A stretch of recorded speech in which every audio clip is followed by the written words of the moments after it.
위성 사진 있잖아요. 좀 찍잖아요. 정기적으로. 찍습니다. 그러면 이 모든 국토를 정기적으로 위성 사진으로 다 찍죠. 위성 사진 관리하는 부서가 어디예요? 국토부? 국토부에서 하는? 공간 정보를 제가 관리하고 있기 때문에 정기적으로 위성 사진을 전 국토에 대해서 찍는 걸로 알고 있는데 주기적으로. 확인을 좀 해봐야 할 것 같은데요. 예. 그러니까 하는 걸로 알고 있어. 그게 옛날에는 뭐 2, 3년에 한 번씩 하다가 요새는 더 주기가 짧아졌을 텐데 그거 말고도 위성 사진은 많이 찍는 것 같아요. 어쨌든 그 위성 사진을 찍으면 예. 개별 농지 위치를 다 파악할 수 있죠. 네. 그 지금 요즘 세상에는 저기 군사 미사일 폭격 지점 설정도 다 인공지능으로 위성 사진 분석해 가지고 저거다 이렇게 정해서 수천 군데를 동시에 타격 목표를 정하기도 하잖아요. 예. 그 정도로 정밀하다는 얘기인데 예. 그러면 이 위성 사진을 가지고 인공지능으로 분석을 하면 그러니까 뭐 요번에 찍은 거, 작년에 찍은 거, 재작년에 찍은 거 쭉 전부 다 데이터를 줘서 읽혀 가지고 분석을 하면 예. 요거는 몇 년 동안 묵어 있던 거다. 예. 요거는 저 평수가 얼마 정도인데 예를 들면 지적은 요렇게 돼 있는데 실제 여기는 경작을 하고 여기는 이게 다 분석이 가능하지 않겠어요? 사람 눈으로 하는 거 불가능하죠, 이게. 그렇습니다. 예. 지금 충분히 가능하죠. 가능하다고. 시스템도 예. 들었습니다. 다 만들었어요? 네. 시스템을 다 만들었는데. 시스템 있습니다. 있어요. 네. 그럼 지금도 땡땡 필지 전북에 그 저기 2년 동안 묵어 있던 농지 필지 다 뽑아라. 그럼 순식간에 나오겠네요? 그것까지는 제가 파악을 못했습니다만 필지가 아니, 그게 조사하는 그게 정상이죠. 필지별로는 돼 있고 저희가 보고받은 거는 그 정확도가 국토 크기 그 확대를 하면 무슨 작물이 어떻게 생육되고 있다까지 그럴 것 같아요. 그러니까 이거는 요즘은 인공지능이 좀 매우 역량이 뛰어나게 예, 맞습니다. 개발이 돼 있어서 질문만 잘하면 예. 다 해준다는 거 아니에요. 데이터만 주면. 예. 그러니까 위성 사진하고 뭐 지적도 뭐 등등 정보를 제공하고 전북에 3년 동안 30% 이상이 지속적으로 계속적으로 묵어있던 땅 필을 다 찾아내라. 네. 이러면 그거 쫙 찾아낼 것 같아요. 그렇죠. 명령어를 주면 그러니까. 찾아낼 수 있습니다. 그렇게 가능하겠죠. 예. 뭐 안 돼 있으면 만들어야 될 것 같고. 예. 근데 그래야 이 사람 눈으로 수작업으로 그거 어떻게 찾아내겠어요? 못합니다. 네. 예. 그래서 아마 전수조사 하자고 한 것 같은데 예. 정밀하게 하도록 하시고요. 예. 그 다음에 전에 이 직불금 가지고 임찬홍하고 지주하고 많이 싸웠잖아요. 그렇습니다. 요새는 말이 없던데 문제가 해결이 된 거예요? 은폐되어 있는 거예요? 일부는 은폐되어 있는 것도 있다고 생각합니다. 그러니까 지금 저희가 임찬홍 보호 이야기를 하는 것이 이제 이게 제도적으로 내가 전에 어디 계약서, 경기도 예. 어디 갔더니 그러더라고요. 다 임찬홍이래. 근데 우리가 그 얘기를 어떻게 합니까? 이렇게 얘기를 하더라고요. 그렇죠. 예, 지주하고의 관계도 있고 예. 그게 드러나면 자기는 다음에 농사질 기회를 박탈당하기 때문에 맞습니다. 그냥 오면 주인이 하고 있다고 확인해 주고 예. 왜냐하면 그 동네 이장이 다 알고 있거든요. 저 주인이 누군데 저 누가 농사짓고 있는지 모를 리가 없잖아요. 이장이. 근데도 그 적당히 그냥 다 넘어가고 있다고 하더라고요. 예. 실태가. 예. 근데 그 직불금은 전에는 뭐 정치인들이 농지 가지고 있으면서 받았니 말았니 이런 것들 상당히 논란이 많이 됐는데 네. 요새는 어떤가 예. 체크 한번 해봐야 되지 않을까. 예. 저희가 이번에 하는 김에? 예. 그러니까 이것도 사실은 공무원들이 일일이 그걸 찾는 게 거의 불가능합니다. 불가능하죠. 그러니까 뭐 저도 성남시장 있을 때 이것도 한번 체크 한번 해봤는데 법 제도도 뭐 실제로 매각 명령도 거의 어렵고 예. 하는 척만 하면 다 면제되게 돼 있어요 보니까. 네. 그 담당을 조사할 사람도 없고 그래서 결국 저도 사실 포기해 버렸는데 예. 그러니까 신났다고 투기했겠죠. 결국 신고 포상 제도를 잘 활용을 해야 될 것 같아요 강화해서. 예. 그리고 저 제도 개선 사항에 성실 경작을 한 경우는 처분 의무가 발생을 하는데 예를 들면 이제 작용하지 않고 있더라, 또 묵어 있더라. 또는 제3자가 경작을 하더라 또는 딴 용도로 쓰고 있더라 등이 발견이 되면 처분 의무를 부과한다는 거 아니에요. 팔아라. 예. 처분 의무 때는 팔아라는 아니고요. 아니에요. 농사를 짓던지 대책을 세워라. 대책을 라고 하면 세워라라고 하면 처분 의무고요. 이것도 타협의 산물이겠지. 농사 안 짓고 있으면 당연히 팔으라고 그래야지. 네. 하여튼 그렇게 판정을 해주는 거군요. 그렇습니다. 처분 의무가 있는 땅이 되었음. 네. 그러니까 이렇게 이제 된 경우에는 3년 동안 계속 경작을 하면 자기가 작용을 하면 면제가 된다 그 말이에요. 맞습니다. 처분 그러면 의무가 딱 발견이 되면 3년 동안 아무것도 못하고 지켜봐야 되네. 3년 동안은 그래서 나무를 심기도 하고 이제 여러 가지 방식이 있는데요. 그러면 예. 실제로 단속이 거의 불가능하겠네. 예를 들면 자치단체장 한 사람이 이제 단체장이 됐어요. 그래가지고 의혹을 가지고 다 발견을 했어. 그러면 앞으로 3년 동안 지켜봐야 되네. 왜냐하면 2년 동안 안 하고 있다가 네. 3년째 가서 농사를 싹 지어 자기가. 그러면 면제되는 거 아니에요? 이거? 처분 의무가 소멸됩니다. 그렇지. 그러면은 그 단체장 임기 지나버리네. 그럴 수도 있어요. 예, 있으나 마나한 이 제도인 거예요, 이게. 예. 이게 사실은 이렇게 제도를 만들어 놓으니까 그냥 일단 사고 나면 끝이다. 모든 국민이 그렇게 생각하게 된 거죠. 그죠? 네. 일단 허가 받아서 자격 증명 받아가지고 농지 취득하면 그 다음에는 뭘 해도 상관없다. 다 이렇게 생각하고 있어요. 묵혀도 되고 걸리면은 한 3년 만에 한 번씩 가서 하는 척만 하면 다 면제되는데 그리고 또 이제 그 다음에 걸리면은 또 3년 동안 한 번만 가서 싹 이러면 또 4년 지나고 이래 되는 거 아니에요? 걸리면? 그럼 예를 들면 이렇게 되면 어떻게 돼요? 일단 걸렸어요. 그래가지고 다음 해, 그 다음 해는 안 하고 있어. 이제 3년째 돼가지고 그 세 번째 해에 가가지고 농사를 지어. 그래서 의무가 소멸이 됐어요. 그 다음에 또 방치를 해. 그래가지고 한 5년 후에 또 걸렸어. 그래서 3년 지난 다음에 또 한 번 농사 짓는 척 해. 그러면 소멸이 됐어. 그 다음에 또 안 걸리면 그냥 끝까지 가고 이렇게 되는 거예요? 그렇게까지 정교한 위법은 아직 사례를 본 적은 지금 현재는 그렇지 않네요. 악용하자고 현재 하면. 제도를 악용하고자 마음 먹으면 얼마든지 빠져나갈 수 그러니까 지금 현재는 그렇죠. 못 빠져나가게 해야지. 그러니까. 예. 그래서 이게 걸려도 3년 안에 한 번 지으면 소멸해버리고 다음에 또 걸리면 또 3년 안에 하면 소멸되고 지금 현재는 그런 거죠. 네. 다시 두 번째 걸렸을 경우는 즉시 처분 명령 대상이 된다. 이런 것도 아니죠. 처분 의무를 내렸는데 일단 소멸이 하면 안 하면 다음에 또 걸리면 어떻게 돼요? 다음에 또 걸리면 예. 모르겠죠. 생각 안 해봤지. 예, 거기까지는 생각 안 해봤습니다.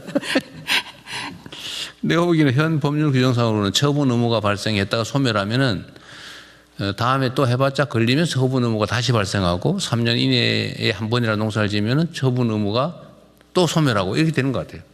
그게 있으나 마나 법조항이에요, 이거. 이거를 제가 지적하는 이 문제를 감안해서 예. 걸려서 1년 내에 경작을 안 하거나 계속 경작을 한 번이라도 안 하면 그때는 처분 대상이 된다 이렇게 해버려야지. 네, 그래서 이 부분을 네. 이번에 좀 강화하려고. 명령을 했는데 한 번 걸려서 대상이 됐는데 네. 그 다음 해 걸린 다음 해 새로운 농사철을 그냥 넘겨서 그때 농사를 작용을 안 했다고 하면 즉시 처분 대상이 명령. 되는 걸로. 예. 처분 의무와 동시에 처분 의무가 생기면 처분을 해야지. 처분 명령을 해야 처분 의무가 다시 또 생기고. 그거 뭐예요, 그거? 이게 처분 그러니까 처분 의무를 주고 그 다음에 이제 안 하면 처분 명령 이런 그러니까 이게 법률을 희한하게 만드는 거예요. 예. 그 사실상은 거예요? 처분 명령을 하면 팔아라라는 뜻입니다. 처분 명령이 처분하세요라는 그러니까 아니, 처분 의무하고 처분 명령에 따른 의무하고 차이가 뭐냐고. 처분 의무는 농사를 지세요 이런 건 거고요. 여기 이 그대로 따르면 작용 의무는 원래 있는 거잖아. 이게 이상하게 만드는 거야. 장난처럼 거라 이 말이죠. 예, 그래서 이거를 아주 강력하게 실제로 농사 짓지 않는 사람은 농지를 갖지 말라는 게 헌법과 농지법의 맞습니다. 명확한 취지 아닙니까? 그렇습니다. 꼭 어기지 못하게 해야지. 법을 만들어 놓고 어겨도 되게 만들어 놓으면 네. 그게 법이 아니잖아요. 네, 너무 느슨하게 돼 있어서 이번에 좀 제대로 정리를 하도록 하겠습니다. 그게 이제 불법이 만연한 사회가 된 거예요. 이게 힘센 사람은 다 빠져나가고 잔머리 쓰는 사람 빠져나가고 꽤 잘 쓰는 사람 빠져나가고 순박한 사람만 걸려가지고 이게 처분 의무가 생겼다니까 착한 사람은 팔 거 아니에요. 처분하라고 그랬으니까. 그래서 그러지 않게 예, 평범한 법을 지키는 평범한 사람들이 손해를 봤다는 생각 안 들게 해야 됩니다. 예, 알겠습니다. 하여튼 요거는 아예 근본적으로 뜯어 고쳐가지고 예, 지금은 당연히 어쩔 수 없지만 네. 근본적으로 뜯어 고쳐서 실효적으로 예, 농사 안 짓는 사람은 농지를 가지고 있지 못하게 예, 나머지도 다 그에 준해서 하도록 하시고요. 그 다음에 강제 방법도 좀 현실적으로 하자. 이게 이행강제금은 토지 가액의 25% 이하 한 번. 15%. 예. 한 번? 한 번 부과하고요. 안 팔면 계속 매년 나갑니다. 그런데 이제 그 올해 납부를 안 했으면 그 20일 정도 독촉장을 보내고 20일 정도 있다가 아예 그러면은 경매에 저기 됩니다. 성실한 단체장, 자치단체장한테 걸려가지고 미움받으면은 매년 부과 당할 수 있고 그렇습니다. 좀 잘 알면 안 해버리면 그만이고 그렇게 돼 있는 거죠 지금. 예, 이행 강제금 부과는 지금 그렇게 돼 있잖아요, 해야 지금. 되는데 그렇습니다. 네, 단체장이 권한을 가지고 네, 저 이쁜 데는 안 하고 미운 사람은 하고 이렇게 할 수 있게 돼 있는 거 아니야 지금. 그죠? 이렇게 하면 안 되죠. 자동으로 1년 기간이 지남에 따라서 이행강제금이 증액되게 한다든지 뭐 이렇게 해야 실효적이겠죠.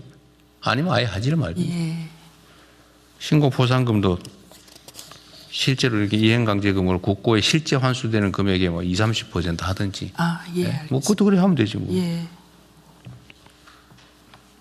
이게 이제 농지를 가지고 있는 사람, 농지를 가지고 있으면서 자격 안 하는 사람 입장에서는 무슨 대통령이 저렇게 가혹하게 하나 이렇게 얘기할 수 있지만 농사 지으려고 샀으면 약속을 국민한테 하고 헌법상 규제에 따라서 했으면 그거 따라야죠. 안 따르면 책임을 져야지. 그게 정상사회 아니겠습니까? 농지보전 부담금도 현실화를 좀 제대로 하시고 눈치 보지 마세요. 알겠습니다. 농지 가지고 계세요? 장관님? 저는 없습니다. 농지가 없습니다. 있으면 큰일 날 뻔했는데. 네, 네, 없습니다. 있으면서도 작용하면 괜찮다니까. 작용하는 건 상관없어요. 진짜 작용하면. 신고 보상금도 그렇게 하시고요. 그다음에 이제 매각 명령을 했을 경우에 예를 들면 이건 뭐 구조를 완전히 새로 짜야 되는데 매각 명령을 했을 경우 매각하라 이렇게 하면 전에도 제가 잠깐 얘기한 것 같은데 땅이 지금 1,000만 원짜리인데 매각하라 그걸 명령에 응한다고 5천만 원에 내놓으면 안 팔리잖아요. 그거 하나만 하지 그거. 맞습니다. 그래서 예, 그럴 경우 어떻게 할 거냐 그러면 매각 명령을 하면 매각 명령이 이행 안 할 경우는 어떻게 할지에 대한 구체적인 실행 담보 방법이 있어야 되잖아요. 네. 얼마 가격에 농지은행에게 뭐 팔게 한다든지 네. 지금 농지은행에서는 공시지가로 이제 매입을 하니까요. 매입을 할 수 있다지 안 팔면 그만이죠. 본인이 안 팔면은 못 파는 사실은 예, 지금은 매각 명령이 나도 가격의 강제는 없지 않냐 이 말이에요. 맞습니다. 네, 그거에 대한 뭐 어쨌든 대안도 좀 만들어야 될 것 같아요. 알겠습니다. 시가 감정평가액의 뭐 80% 뭐 이렇게 한다든지 아예 규정을 해서 강제 매수를 할 수 있게 해놔야 매각 명령의 의미가 있지. 네, 매각 명령을 하고 일정 기간이 지나면 강제 매입하는 걸로. 예. 그래서 지금 농지은행에서는 공시지가로 사게 되는데 공시지가가 농지 거래가의 80% 정도가 됩니다. 그래서 예를 들면 농지의 수도권의 농지의 공시가격하고 실거래가는 차이가 엄청날 건데. 엄청나기 때문에 예, 그 부분에 80% 아니에요? 예, 예. 그러니까 그건 감정을 해서 합리적으로 감정가에 감정가에 뭐 몇 퍼센트, 90%, 80% 하든지. 그렇게 되면 이제 저희가 농지은행에서 사실은 공공기축농지를 좀 확대하는 계기로 삼을 수가 있는데요. 네. 그 공공기축농지 같은 경우에 저희가 우리 정부 말 되면 하여튼 너무 한반 복잡하고 막 선액과 일이 많다고 시간 너무 끌면 안 돼요. 알겠습니다. 신속하게 네. 제도 정비 내년에부터 적용할 수 있게는 해야 그렇게 됩니다. 하겠습니다. 네.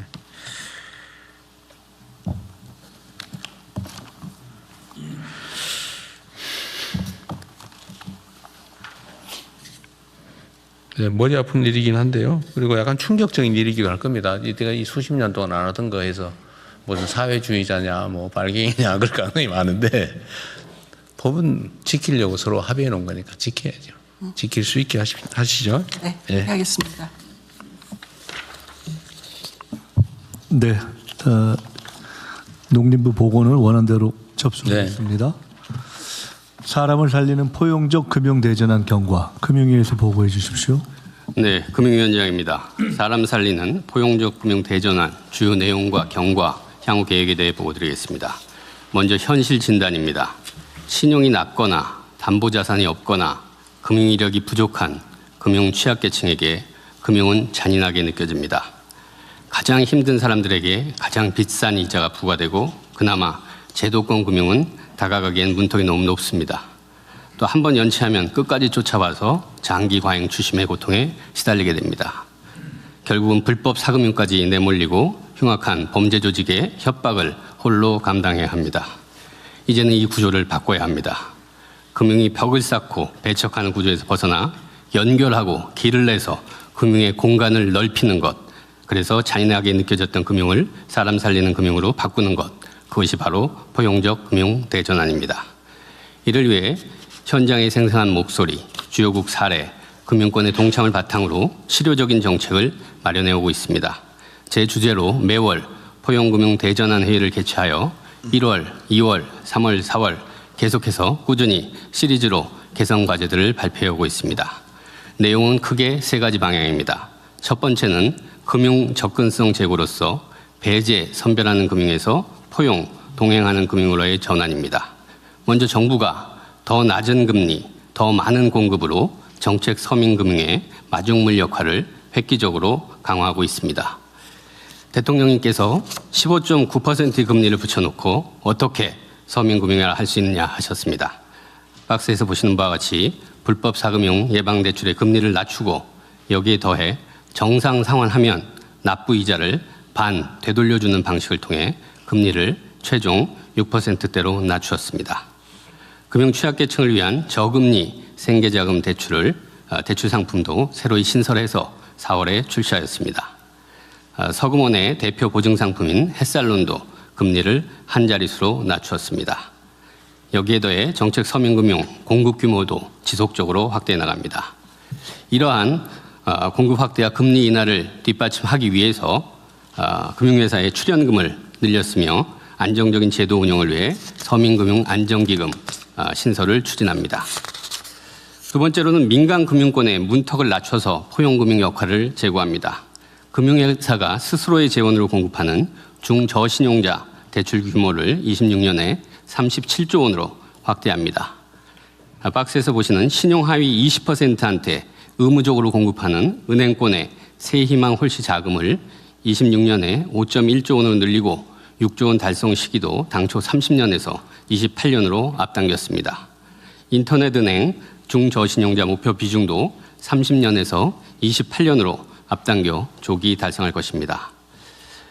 그 정책실장님께서 말씀하신 대로 금리가 극단만 있고 중간지대는 비어 있다는 이 금리 양극화 문제 완화를 위한 중금리 대출도 제도 개편을 통해 금리를 인하하고 공급을 확대하는 등 더 활성화합니다.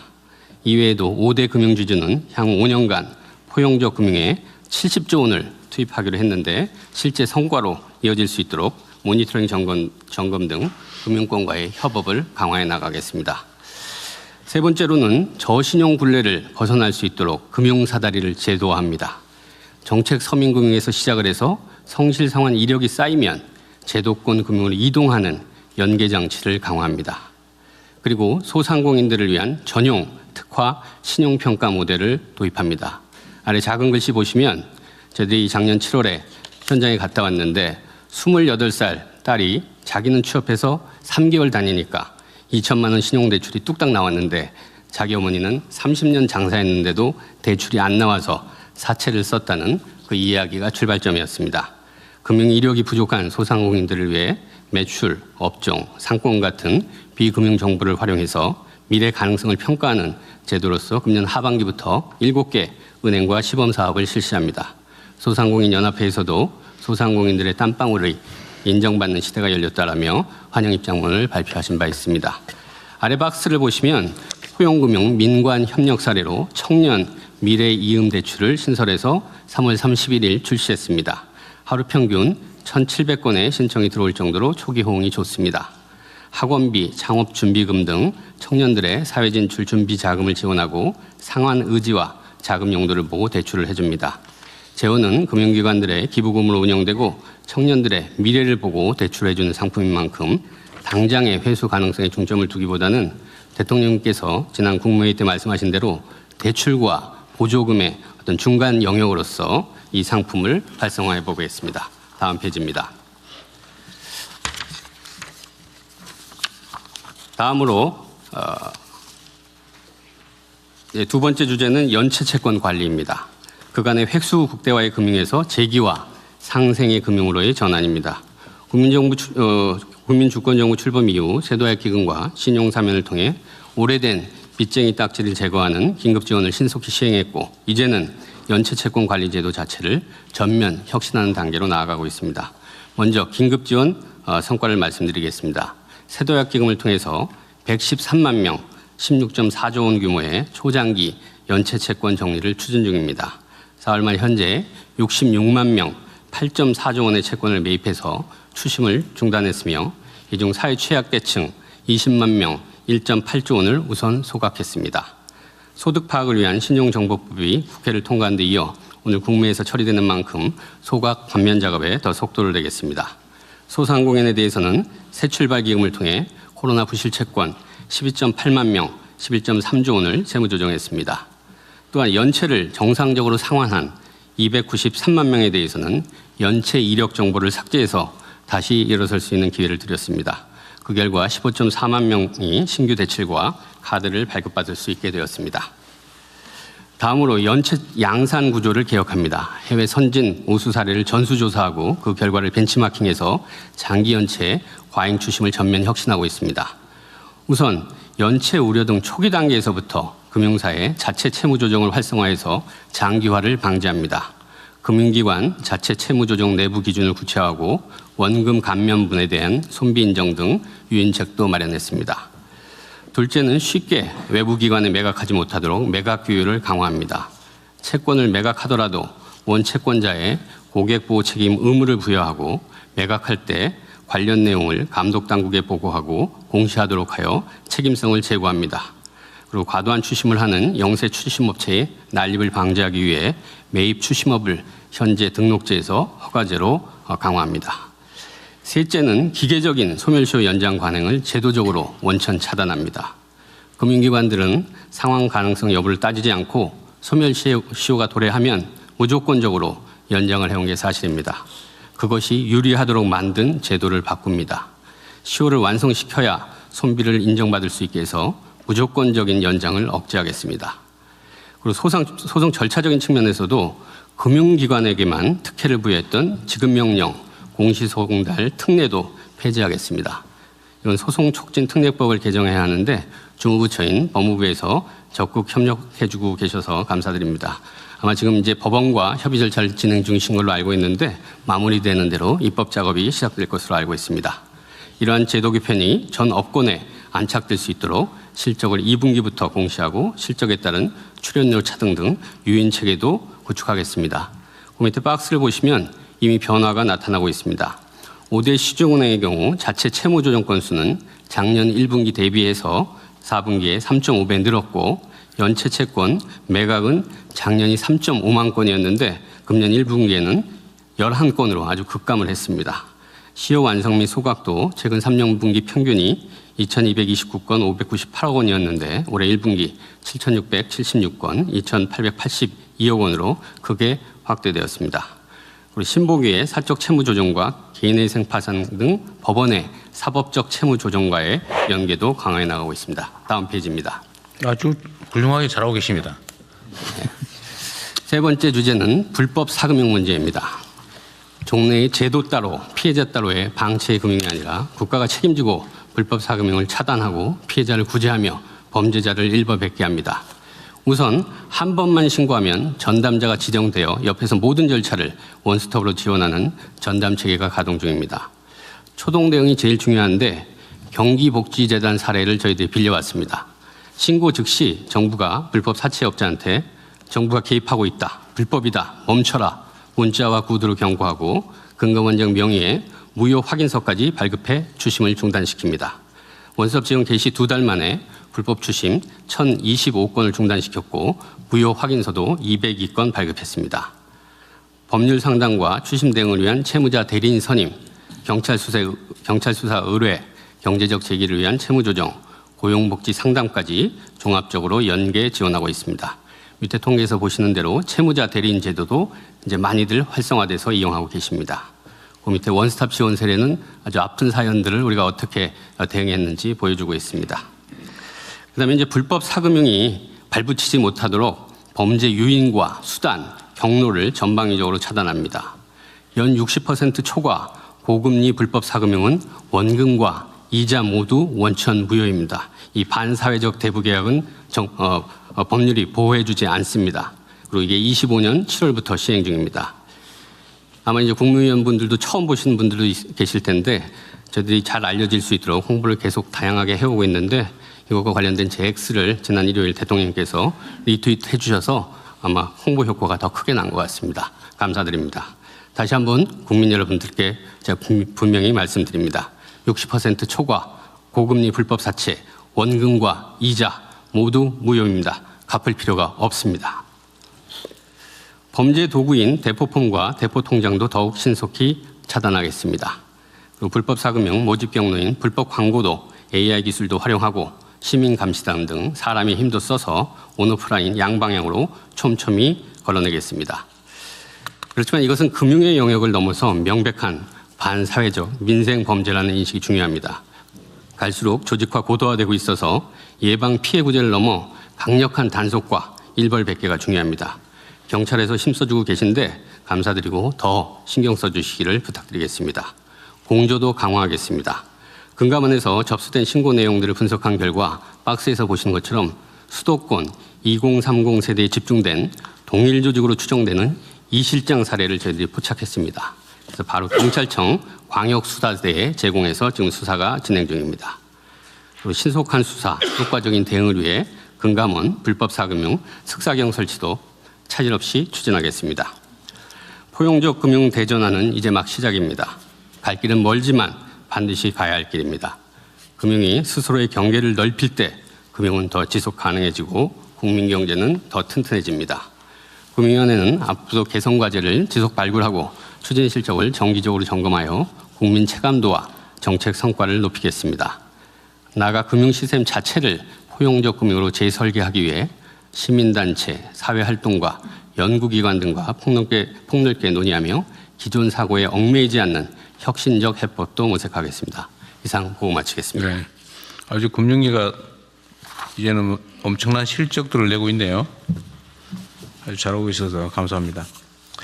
그 첫 페이지 보고 중에 이게 이제 누구를 상대로 금융 활동을 할 거냐, 대출해 줄 거냐에 있어서 지금은 아주 편협하게 능력 있는 고신용자 중심인데 이걸 이제 중저신용자 대상으로 좀 넓히려고 금융위가 애쓰는 거잖아요. 네, 그렇습니다. 뭐 이렇게 구체적으로 하시는 것도 계속 해야 될 일이긴 한데 거기다가 좀 더해서 금융권 평가, 금융기관 평가하잖아요. 뭐 네. 평가가 아니면 금융관리 지침 같은 걸 만들어서 우리가 강제할 수도 있을 텐데 그 중에 이 뭐라 그럴까 그 중저신용자에 대한 포용금융을 얼마만큼 실현했냐를 좀 평가를 해가지고 그 불이익 이익을 좀 주는 방법은 있어요? 네. 이건 지금 선의에 의존하는 거잖아요. 좀 해주세요. 막 부탁해가지고 위원장님 손이 발휘되도록 빌고 막 이래서 하고 있는 거 아니에요 지금? 제도적으로 강제할 방법은 없나요? 네. 그러니까 의무, 인센티브, 평가 이 세 가지 축인데요. 여기서 보시는 것처럼 세이망홀씨라고 이런 부분들은 은행들 같은 경우 영업이익의 15%를 여기에다가 해야 됩니다. 작년 같은 의무화했어요? 예, 13%였는데 15%로 저희 높였고요. 이런 건 의무고요. 그다음에 중금리 대출을 하면 이건 인센티브입니다. 이걸 해주면 규제상에 좀 페이버 같은 걸 주는 거고요. 근데 여기에 더해서 대통령께서 말씀하신 대로 저희들이 포용금융 평가 체계라는 거를 지금 종합적으로 지금 마련을 하고 있습니다. 잘하면 금융기관에는 뭔 혜택이 있어요? 이 가장 금전적으로는 이제 출연료라든지 이런 걸 낼 때 그런 거에 따라서 실적에 따라서 연계하는 부분들이 어쨌든 있고요. 뭐 그런 방법들을 잘 네. 강구해 주면 좋겠고요. 네. 그다음에 이제 연체 채권 관리. 그러니까 어쨌든 뭐 고신용자 중심으로 대출을 하고 있더라도 상환 못하는 사람이 발생하기 마련이고, 그거는 사실은 다 시장 예측을 통해서 이자에 다 포함시켜 가지고 성실 상환자들로부터 다 미리 받고 있는 거잖아요, 그죠? 네.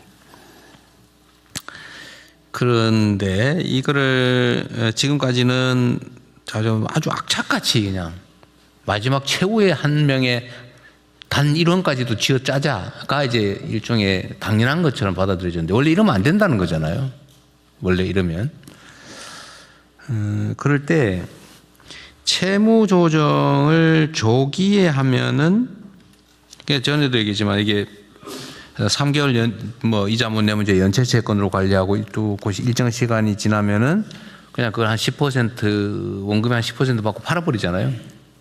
그 원금 10% 받고 파느니 차라리 원금 10% 받는 걸로 조정해 주는 게 훨씬 은행의 건전성 제고에도 도움이 될 것 같은데, 지금까지 그걸 안 한 이유는 뭐예요? 예를 들면 100명한테 이제 빌려줬다. 근데 그 중에 2명이 이제 못 갚을 걸로 보고 이자에다 감안을 해놨는데, 실제로 예를 들면 그 중에 한 서너 명이 이제 위태위태하다.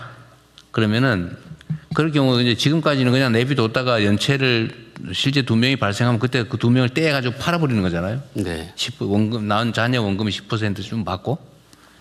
근데 이거를 한 5명 정도가 좀 힘들어할 때 그 각계의 사정을 들어봐가지고 원금도 이렇게 뭐 30% 50% 깎아주고 이자도 좀 낮춰주고 이렇게 해서 살아남고 한 명만 남았다. 한 명만 연체했다. 그러면 이렇게 하는 게 지금 현재 허용이 돼요? 법률상 허용이 됩니까? 이건 약간 한 5명이 위험하다. 네. 연체에 빠질 가능성이 있다. 그러면 오세요. 이래가지고 그렇게 어려우세요. 그러면 원금을 30% 또는 50% 심사해서 깎아주고 뭐 이자도 연체된 거 깎아주고 앞으로 이자는 이렇게 좀 낮춰서 내라. 이 정도 갚을 수 있겠냐? 그래서 갚을 수 있다. 그래서 조정을 해서 깎아주는 게 현재 가능해요? 그럼 가능합니다. 그리고 실제로도 그렇게 하고 있고요.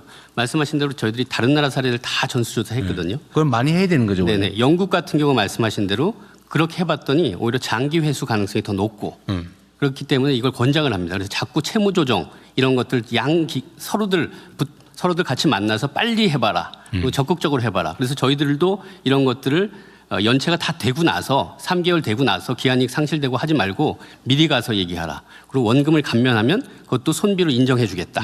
뭐 이런 식으로 하고 일부 금융기관들도 이런 식으로 좀 많이 바뀌고 있습니다. 이게 이제 사실은 좀 신경 쓸 게 많아지긴 한데 맞습니다. 그 사회 전체적으로는 매우 도움이 되는 일이잖아요. 그죠? 실제 평균을 해봤더니 실제로 이 채무 조정에 시작을 하시는 게 평균 42개월 이후입니다. 이미 다 망가지고 나서 42개월 이후에 가서 보통 문을 두드리시는데 그러니까 이런 것들은 금융기관에서 보다 적극적으로 이 문제들을 해결할 수 있는 다양한 방법들이 있기 때문에 그런 게 양측한테도 좋고 사회적으로도 좋고 그렇습니다. 그렇죠. 이런 거 하려면 상담도 해야 되고 이제 사실은 그 직원 숫자도 조금 더 늘어야 되는 문제가 있긴 한데 지금은 직원 수 줄여가 인건비 줄이는 게 마치 뭐 엄청난 경영 실적인 것, 능력인 것처럼. 은행에서 이제 부실이 난다는 거는 기본적으로 귀찮은 일, 그다음에 여러 가지로 뭐 관리가 많이 필요한 일일 건데 이건 전사적으로 이거는 관심을 가져줘야 해결되는 문제입니다. 어쨌든 지금은 일단 있는 문제를 해결하기 위해서 노력을 열심히 하시잖아요. 네. 이걸 이제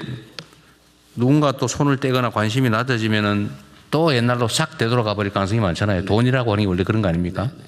근데 그러지 않도록 제도화하는 것도 고민을 많이 하셔야 될 것 같아요. 네, 그래서 말씀 주신 대로 특히 이제 시효 완성 이 부분 있잖아요. 너무 쉽게 이제 시효들을 연장해 버리잖아요. 네, 그거는 뭐 못하게 하고. 네네, 그걸 제도로서 저희들이 그 경제적 요인, 절차적 요인 같은 제도로 아예 막아버리게 그렇게 하겠습니다. 어쨌든 우리 그 금융위원장께서 소위 제야에 계실 때 아주 하고 싶었던 일이 많았을 거 아니에요. 이 문제 저 문제 연구하시면서 그죠? 네네. 어쨌든 그 일을 열심히 하시는데 제가 전에 메시지 쪽지도 보냈지만 직원들 얘기를 들어보니까 내가 평소에 내 생각이 좀 잘못됐나? 이 생각이 들 때가 꽤 많으실 거예요. 그죠? 근데 그거 넘어가면 안 됩니다.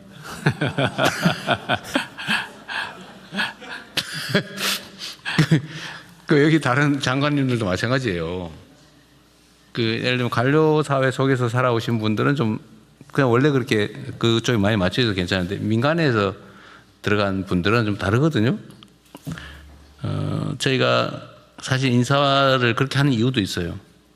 이게 돈에 관계된 얘기는 현장의 그 이익이라고 하는 돈이 막이라고 제가 맨날 얘기하잖아요. 그거 진짜 무서운 거예요. 부모 자식도 없어요. 피도 눈물도 없습니다. 근데 그게 작동을 한단 말이에요. 누군가의 이익을 위해서. 그게 끊임없이 영향을 미쳐서 예를 들면 그 일을 일선에서 담당하는 공직자들도 나빠서 그런 게 아니고 그 엄청난 힘을 견디기가 어려워요. 자기도 모르게 싹 이렇게 변해가죠. 몰라 자기는. 자기는 정말 정의롭게 열심히 잘하고 있다고 생각하죠. 근데 그게 압력이 엄청나다. 잘 견디셔야 됩니다. 제가 마지막 박스에다 표현한 것처럼 제대 시민단체, 사회활동가 저희들이 생각하지 못했던 다른 생각도 해서 맞아요. 기존 사고에 얽매이지 않은 혁신적 해외. 그래서 이거 써놓은 거예요? 네. 그리고 저 금융위 직원들도 이렇게 바뀔 겁니다. 네. 같이 그렇게 바뀌고 있습니다. 네. 그러니까 금융위 직원들도 예를 들면 공정거래위 뭐 이런 데도 비슷한데 어쨌든 큰 힘을 가지고 있고 돈을 만지는 조직은 이게 이 마귀와 정의의 전선의 최일선에 서 있어서 자기도 모르게 거기에 감염이 된다면 좀 너무 심한 편이지만 거기에 어쨌든 경도돼 갈 가능성이 많아요. 자기도 몰라 그거를. 그러니까 그거 잘 지켜야 됩니다. 네. 우리 장관님들도 마찬가지. 공정거래위원회도 잘하고 계신데 공정거래위도 비슷합니다. 그것도 워낙 돈이 많이 걸려 있거든요. 근데 얘기 들어보면 그럴듯해. 이게 맞구나. 네, 내가 순박했구나. 이렇게. 근데 가능하면 그거 버리지 마십시오. 네. 네. 그리고 우리 국무총리님도 저 금융위원장한테 공하게 생각해야 돼요. 이 자살자 저거 엄청 줄어듭니다. 이렇게 하면. 이 금융 문제 때문에 자살을 많이 하거든요.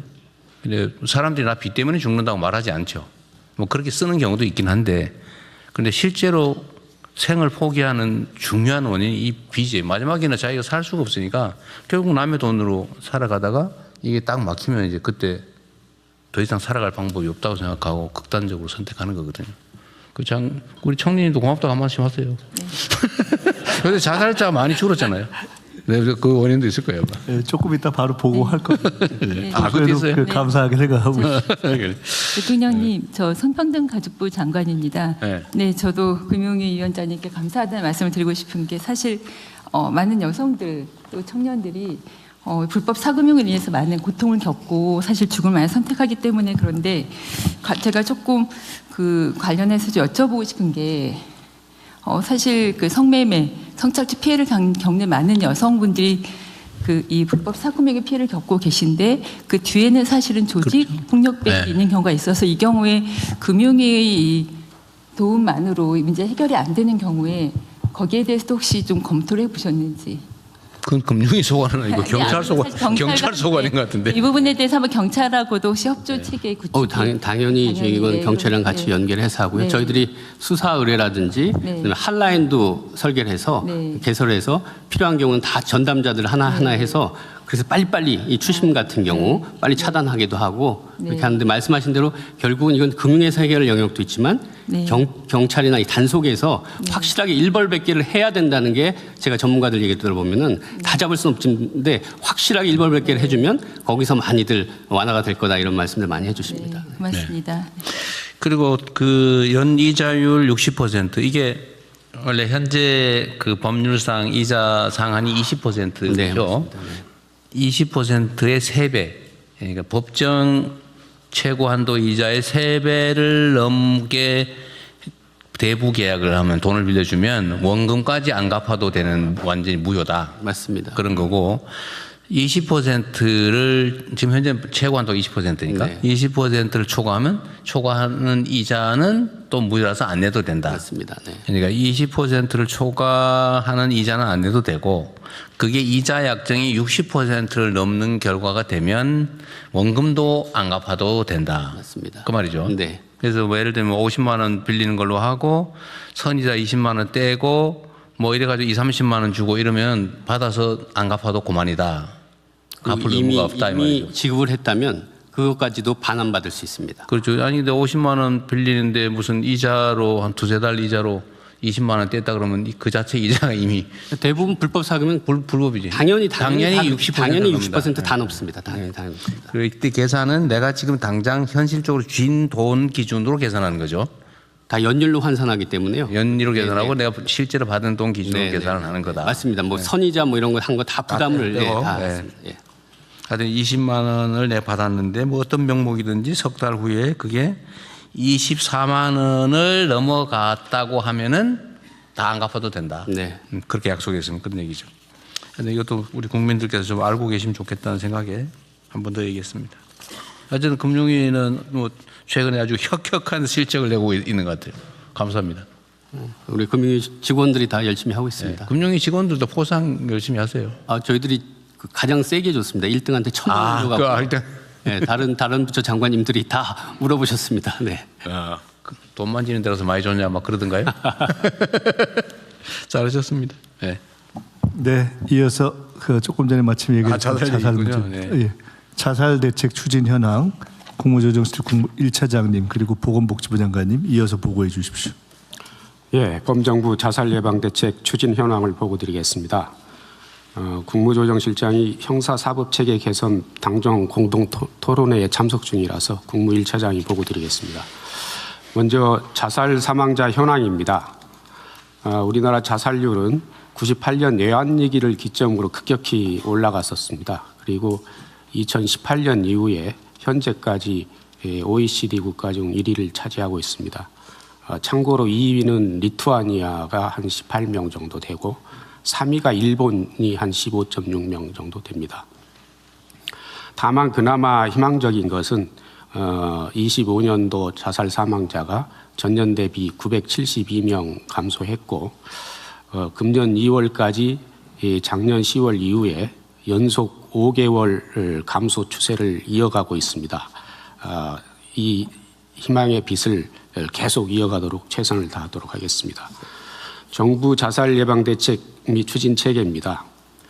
자살 예방 대책은 크게 세 가지 방향으로 추진되고 있습니다. 첫째는 방금 금융위원회에서 보고했듯이 각 부처별로 예방하고 지원하는 근본적인 대책을 세우는 겁니다.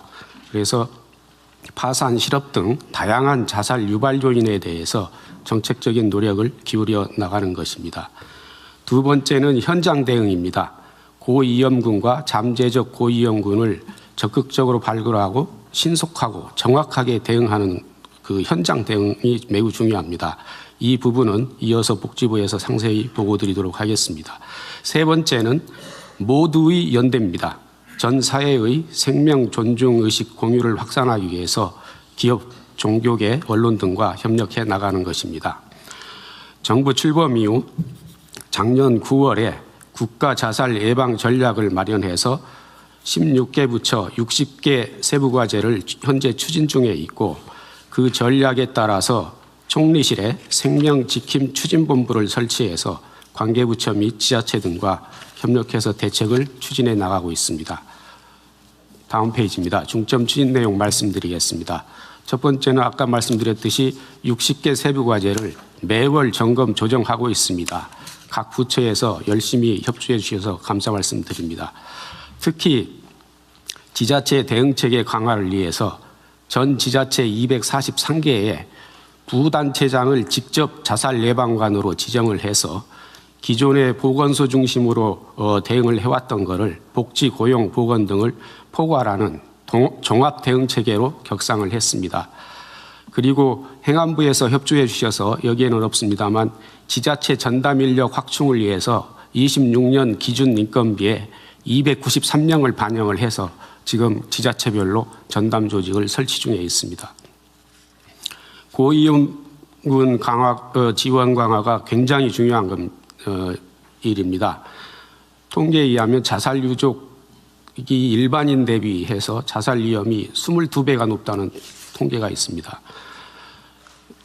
이러한 고위험군 대응을 위해서 자살 시도자 유족 관리, 현재는 경찰, 소방, 응급과 자살 예방센터 간 정보 연계를 좀 강화를 더 하려고 합니다. 정보 범위는 기존의 기본 사항만 정보가 공유됐던 것을 사건 발생 장소라든지 시도 방식 등 또 확대를 하고 기관도 중앙응급의료센터까지 확대를 하려고 합니다. 두 번째는 저희가 올해 특히 1000명 감축을 목표로 해서 1000명 지킴 프로젝트를 추진을 하고 있습니다. 특히 자살률, 파급 효과 등을 고려해서 7대 타겟을 설정을 해서 거기에 특화된 대응 방안을 마련해서 추진 중에 있습니다. 7대 타겟은 제일 비중이 큰 50대 남성, 또 심리적 경제적으로 문제가 있는 미취업 청년, 그다음 지속 증가 추세에 있는 청소년, 그다음 일반인 대비 자살률이 높은 북향민, 농촌 노인, 그리고 군장병과 또 베르테르 효과를 보이고 있는 연예인 등을 7대 타겟으로 설정을 해서 중점 추진하고 있습니다. 또한 17개 시도 현장을 저희가 계속 점검을 하고 있고 17개 광역 자살 예방센터와 추진본부 간에 한 라인을 구축을 해서 현장의 목소리를 직접 청취하고 현장 수용성이 높은 대책을 마련을 하기 위해서 계속 노력하고 있습니다. 특히 현장에서 많이 제기된 번개탕 관련해서는 주요 온오프라인 유통 및 캠핑장 협회와 협약을 체결하기도 했습니다. 다음 장입니다. 민간 협업입니다. 민간의 다양한 주체가 자살 예방 및 생명 존중 확산에 기여할 수 있도록 생명대사와 1000명 수호처를 이촉했습니다. 생명대사는 사회저명 인사 20분으로 해서 생명 존중 메시지를 지속적으로 전파하도록 하겠습니다. 1000명 수호처는 총 44개 기관인데 이 44개 기관은 앞서 말씀드린 7대 타겟과 연계가 되어 있습니다. 각 기관별로 맞춤형 자살 예방 사업을 직접 기획하고 운영해 나가도록 협조하고 있습니다. 아울러 종교단체와 협력하여서 자살 예방 및 생명 존중 인식 확산을 위해 다양한 협력 사업을 추진 중에 있습니다. 향후 계획입니다. 그동안의 대책을 다시 되돌아보고 현장에서 제기된 각종 의견들을 반영해서 9대 분야 자살 예방 대책을 수립할 예정입니다.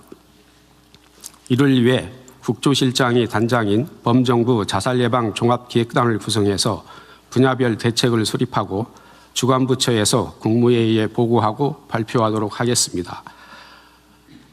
이번 달 학생 청소년 자살 예방 대책을 시작으로 해서 8월까지 부문별 대책을 완료를 하도록 하겠습니다. 이 부문별 대책을 기반으로 해서 제6차 자살 예방 기본계획을 수립하도록 하겠습니다. 앞으로 매년 1000명이라는 자살 사망자 감소를 목표로 해서 각 부처가 역할을 총결집해서 나가도록 하겠습니다. 이상 보고를 마치겠습니다. 이거 지금 총리께서 총괄하고 계시죠? 네. 하여튼 우리가 취임한 후 첫 페이지 한번 봐보십시오. 그래프 한번 보면 취임한 이후에 본격적으로 시작했다고 할 수 있는 기간이 적당히 지난 다음부터 떨어진 건 맞는 것 같아요. 계절별 요인도 좀 있는 것 같고. 근데 연간 사망자 수가 줄어들고 있는 건 사실일 것 같은데 이게 사실 자살 문제는 아주 복합적이잖아요. 사회 분위기가 긍정적으로 가느냐 부정적으로 가느냐도 영향. 크게 보면 결국 사회적 희망이 있느냐, 좋은 사회가 됐느냐라는 사회적 전체 환경과 분위기를 좋게 하는 게 기본이고요. 크게는 대중적으로는 타겟을 정확하게 잡고 그 타겟에 접근할 수 있는 네트워크를 촘촘하게 짜는 이 두 가지라고 봅니다. 그러니까 이게 마지막 단계에는 우울증으로 발현되는 경우가 많죠. 그러니까 뭐 상황이 예를 들면 아까 얘기한 대로 경제 상황이 매우 나쁘다. 뭐 희망이 없다. 뭐 인생 살마다 안 난다. 막 누가 괴롭혀서 죽을 지경이다. 뭐 이런 게 이제 정신적 손상을 가져오고 복지부 마지막 그 단계는 사실 복지부 역할인 것 같아요, 그죠? 네, 그렇습니다. 이게 어딘가로 이제 발현이 되는 거죠. 징후가 나타나고 그러면 그 징후를 잡아서 잘 관리하고 방향을 바꾸고. 네. 보건 분야, 복지 정책으로 어쨌든 그 위기 상황을 이겨낼 수 있게 채워주는 것도 중요하겠고요. 네, 사회 안전망이 중요합니다. 안전망. 뭐 독거노인들 지금은 어떻습니까? 그 독거노인들 옛날에 그 이분들이 살아있는지 죽었는지 뭐 아니면 뭐 먹고 사는 건 어떤지를 일일이 체크가 안 되니까 그 야구르트 배달하시는 분들한테 네. 일종의 수당을 드리면서 띵동 한번 해보라. 뭐 이런 것도 되는데 요즘은 어떠세요?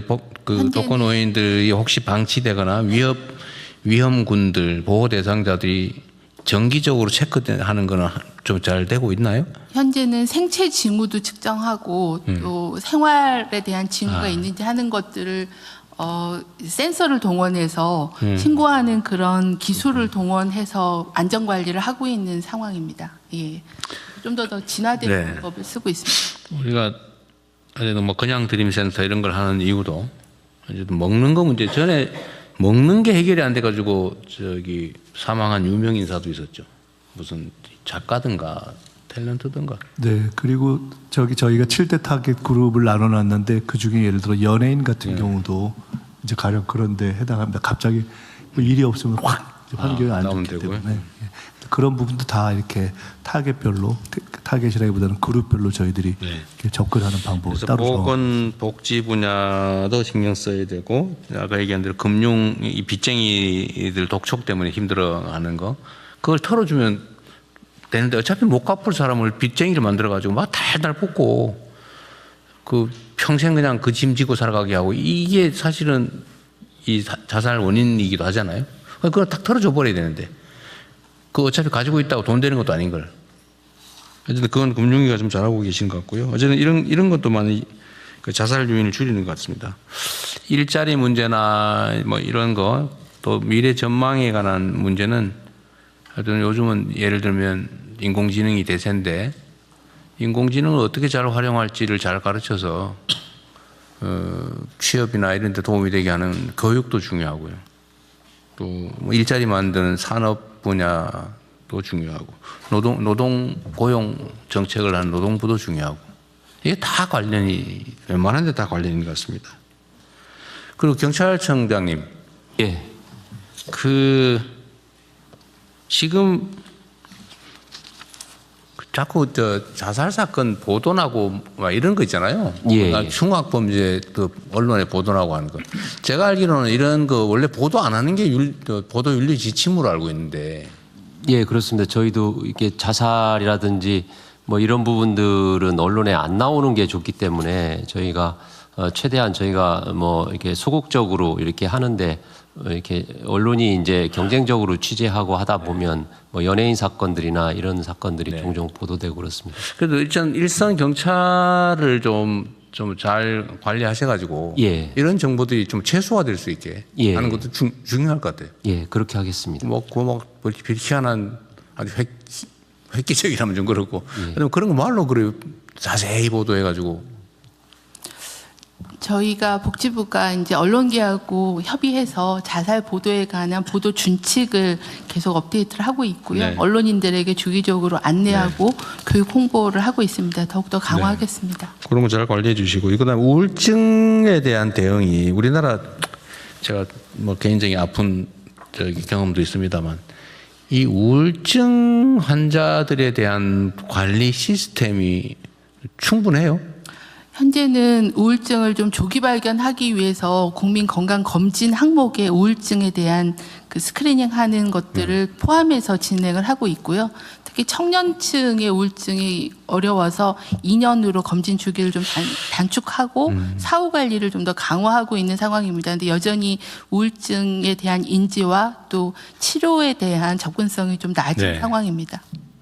이 정신보건 분야에 대해서는 제 행정 경험으로는 거의 작동하지 않아요. 그냥 개인한테 맡겨져 있어요. 그래서 그게 그 아주 슬픈 결과를 만들기도 많이 하잖아요. 네. 또 정신질환의 특징이 본인이 질병이라는 인지를 하는 병식이 낮아서 네. 자발적으로 치료를 하기가 어려워서 주변에서 그런 부분들을 빨리 인지하고 연계하는 것들이 굉장히 중요합니다. 그러게요. 그게 하여튼 그런 거를 법률로는 강제적으로 진단하고 치료 기회를 부여할 수 있게 돼 있긴 한데 네. 그거 하면은 이제 막 저항하고 이러니까 그게 사회 문제가 되고.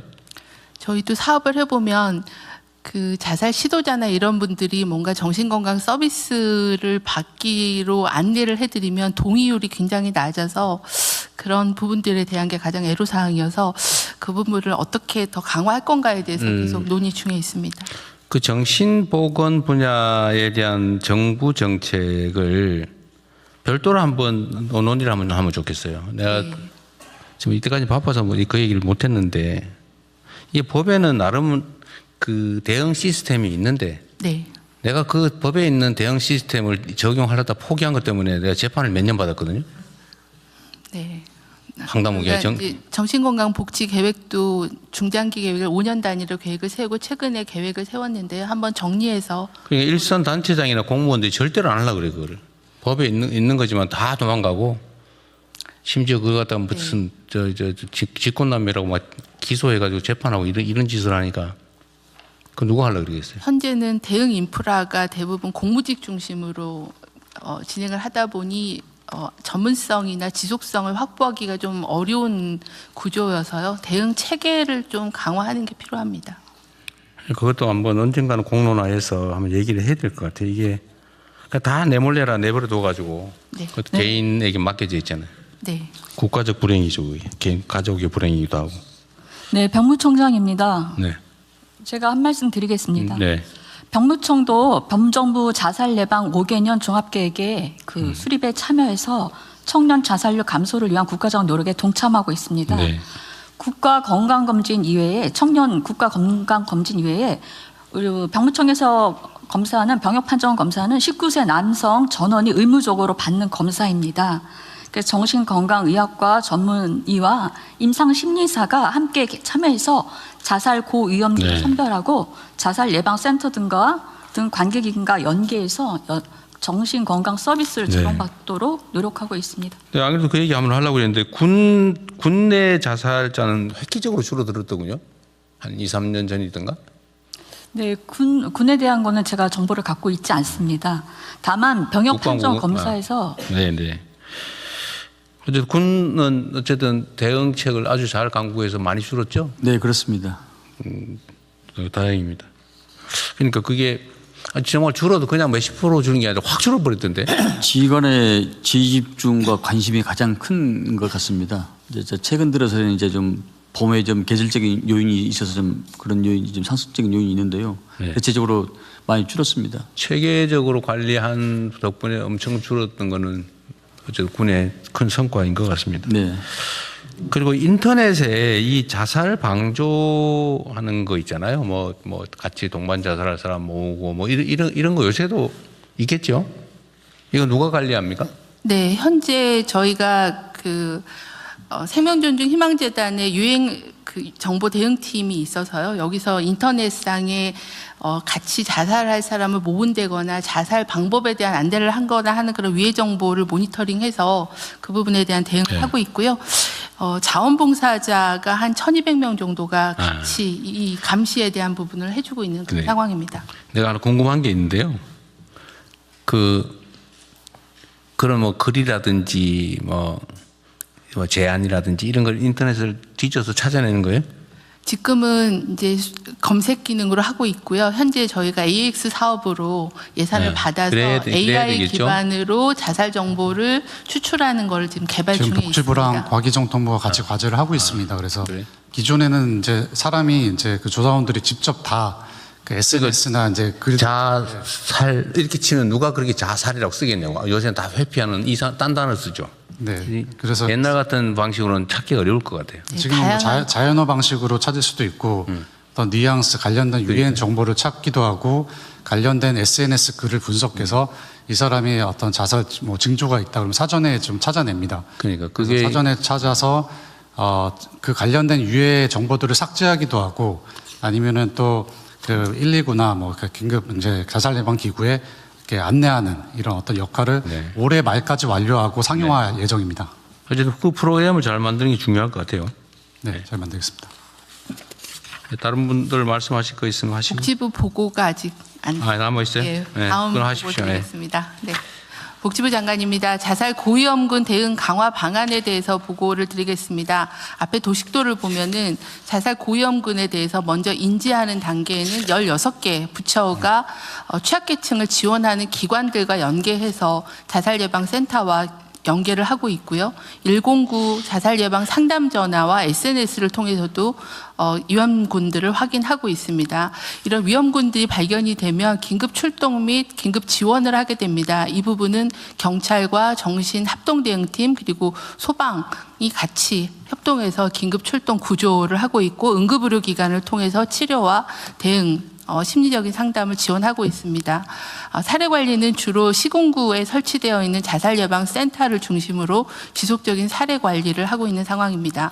그간 추진 성과와 한계에 대해서 말씀드리겠습니다.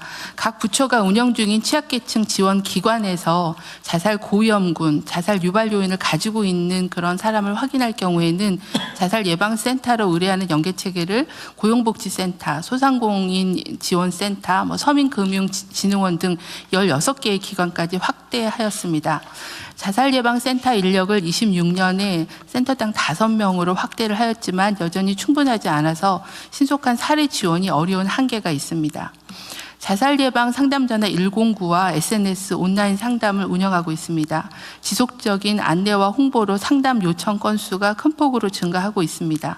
상담 대응 인력이 조금 부족해서 응대율이 현재는 47.3%로 낮아 확충이 필요한 상황입니다. 현장에서는 위기 개입팀과 경찰 합동 대응팀이 자살 시도자에 대해 긴급 출동해서 대응하고 있습니다. 대상자가 사례 관리에 동의하지 않을 경우에는 강제화할 수 있는 수단이 현재는 없는 상황으로 이전의 위기 상황으로 다시 돌아가게 돼서 지속 관리를 하는데 한계가 있다라고 평가를 하고 있습니다. 올해 1월부터는 자살 시도자에 대한 응급실 치료비 지원 요건을 완화해서 지원 인원이 전년 대비 2배 증가하였습니다. 하지만 응급실 퇴원 이후에 또 사례관리 서비스로 연계하기 위해서는 본인 동의를 기반으로 하고 있는데 동의율이 낮아서 지속관리가 좀 어려운 상황입니다. 보건복지부는 자살 관련 긴급 상황에 초기부터 적극 개입하고 긴급 심리지원, 일시보호, 사례관리 등 전 과정에 걸쳐 누락 없이 대응하는 체계를 강화하도록 하겠습니다. 먼저 자살 고위험군 발굴을 강화를 위해서는 취약계층 지원 기관과의 연계를 지속적으로 확대하고 현재는 정보 시스템 연계를 추진하고 있습니다. 109 상담 인력을 확충하고 좀 전에 말씀드린 AI 상담 지원 시스템을 도입해서 응대율과 또 상담의 질을 높이겠습니다. 자살 시도자 발생 시에는 신속한 초동 대응과 적극적인 개입을 위해서는 경찰 및 정신합동 대응팀을 18개소로 확대하고 또 응급실의 대응센터도 더욱 98개소로 확대해서 자살 시도자에 대한 상담과 지원을 강화하겠습니다. 자살 관련 긴급 상황 대응 시에는 경찰, 소방, 자살 예방센터, 응급의료기관 등의 연계 조정을 위해서는 24시간 긴급 상황을 총괄 관리하고 조정 연계할 수 있는 체계를 마련하는 것이 필요합니다. 이 부분에 대해서 확보를 해서 고위험군에 대한 긴급 출동, 상황 관리, 사례 관리에 대한 사각지대가 발생하지 않도록 하겠습니다. 지역사회에서 지속관리 및 지원을 강화하겠습니다. 자살 시도자가 긴급 구조된 이후에는 안전과 회복, 사례관리 연계를 위해가 신속하게 이루어지는 게 필요해서 일시적인 보호를 하는 일시보호 체계를 도입하겠습니다. 또한 미동의자라 하더라도 즉각 개입 및 지원이 가능하도록 법적 근거를 마련 중에 있습니다. 또한 자살 사망 유족에 대해서는 법률, 주거 등 원스톱 지원 사업을 전국으로 올해 확대하고 자조 모임도 활성화하겠습니다. 자살 예방센터 인력을 좀 더 확충해서 고위험군에 대한 신속한 지원 체계가 작동할 수 있도록 하겠습니다. 이상 보고를 마치겠습니다. 네.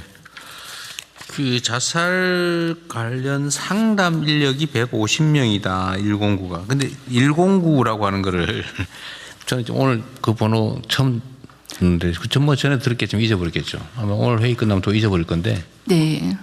109번 전화를 자살 상담을 해야 되겠다라고 마음먹고 누군가가 건다는 거예요. 네, 지금 전화가 한 35만 건 정도 전화를 받고 있고요. 연간? 네. 그런데 이제 근데 150명이 그걸 응대하고 있다고요?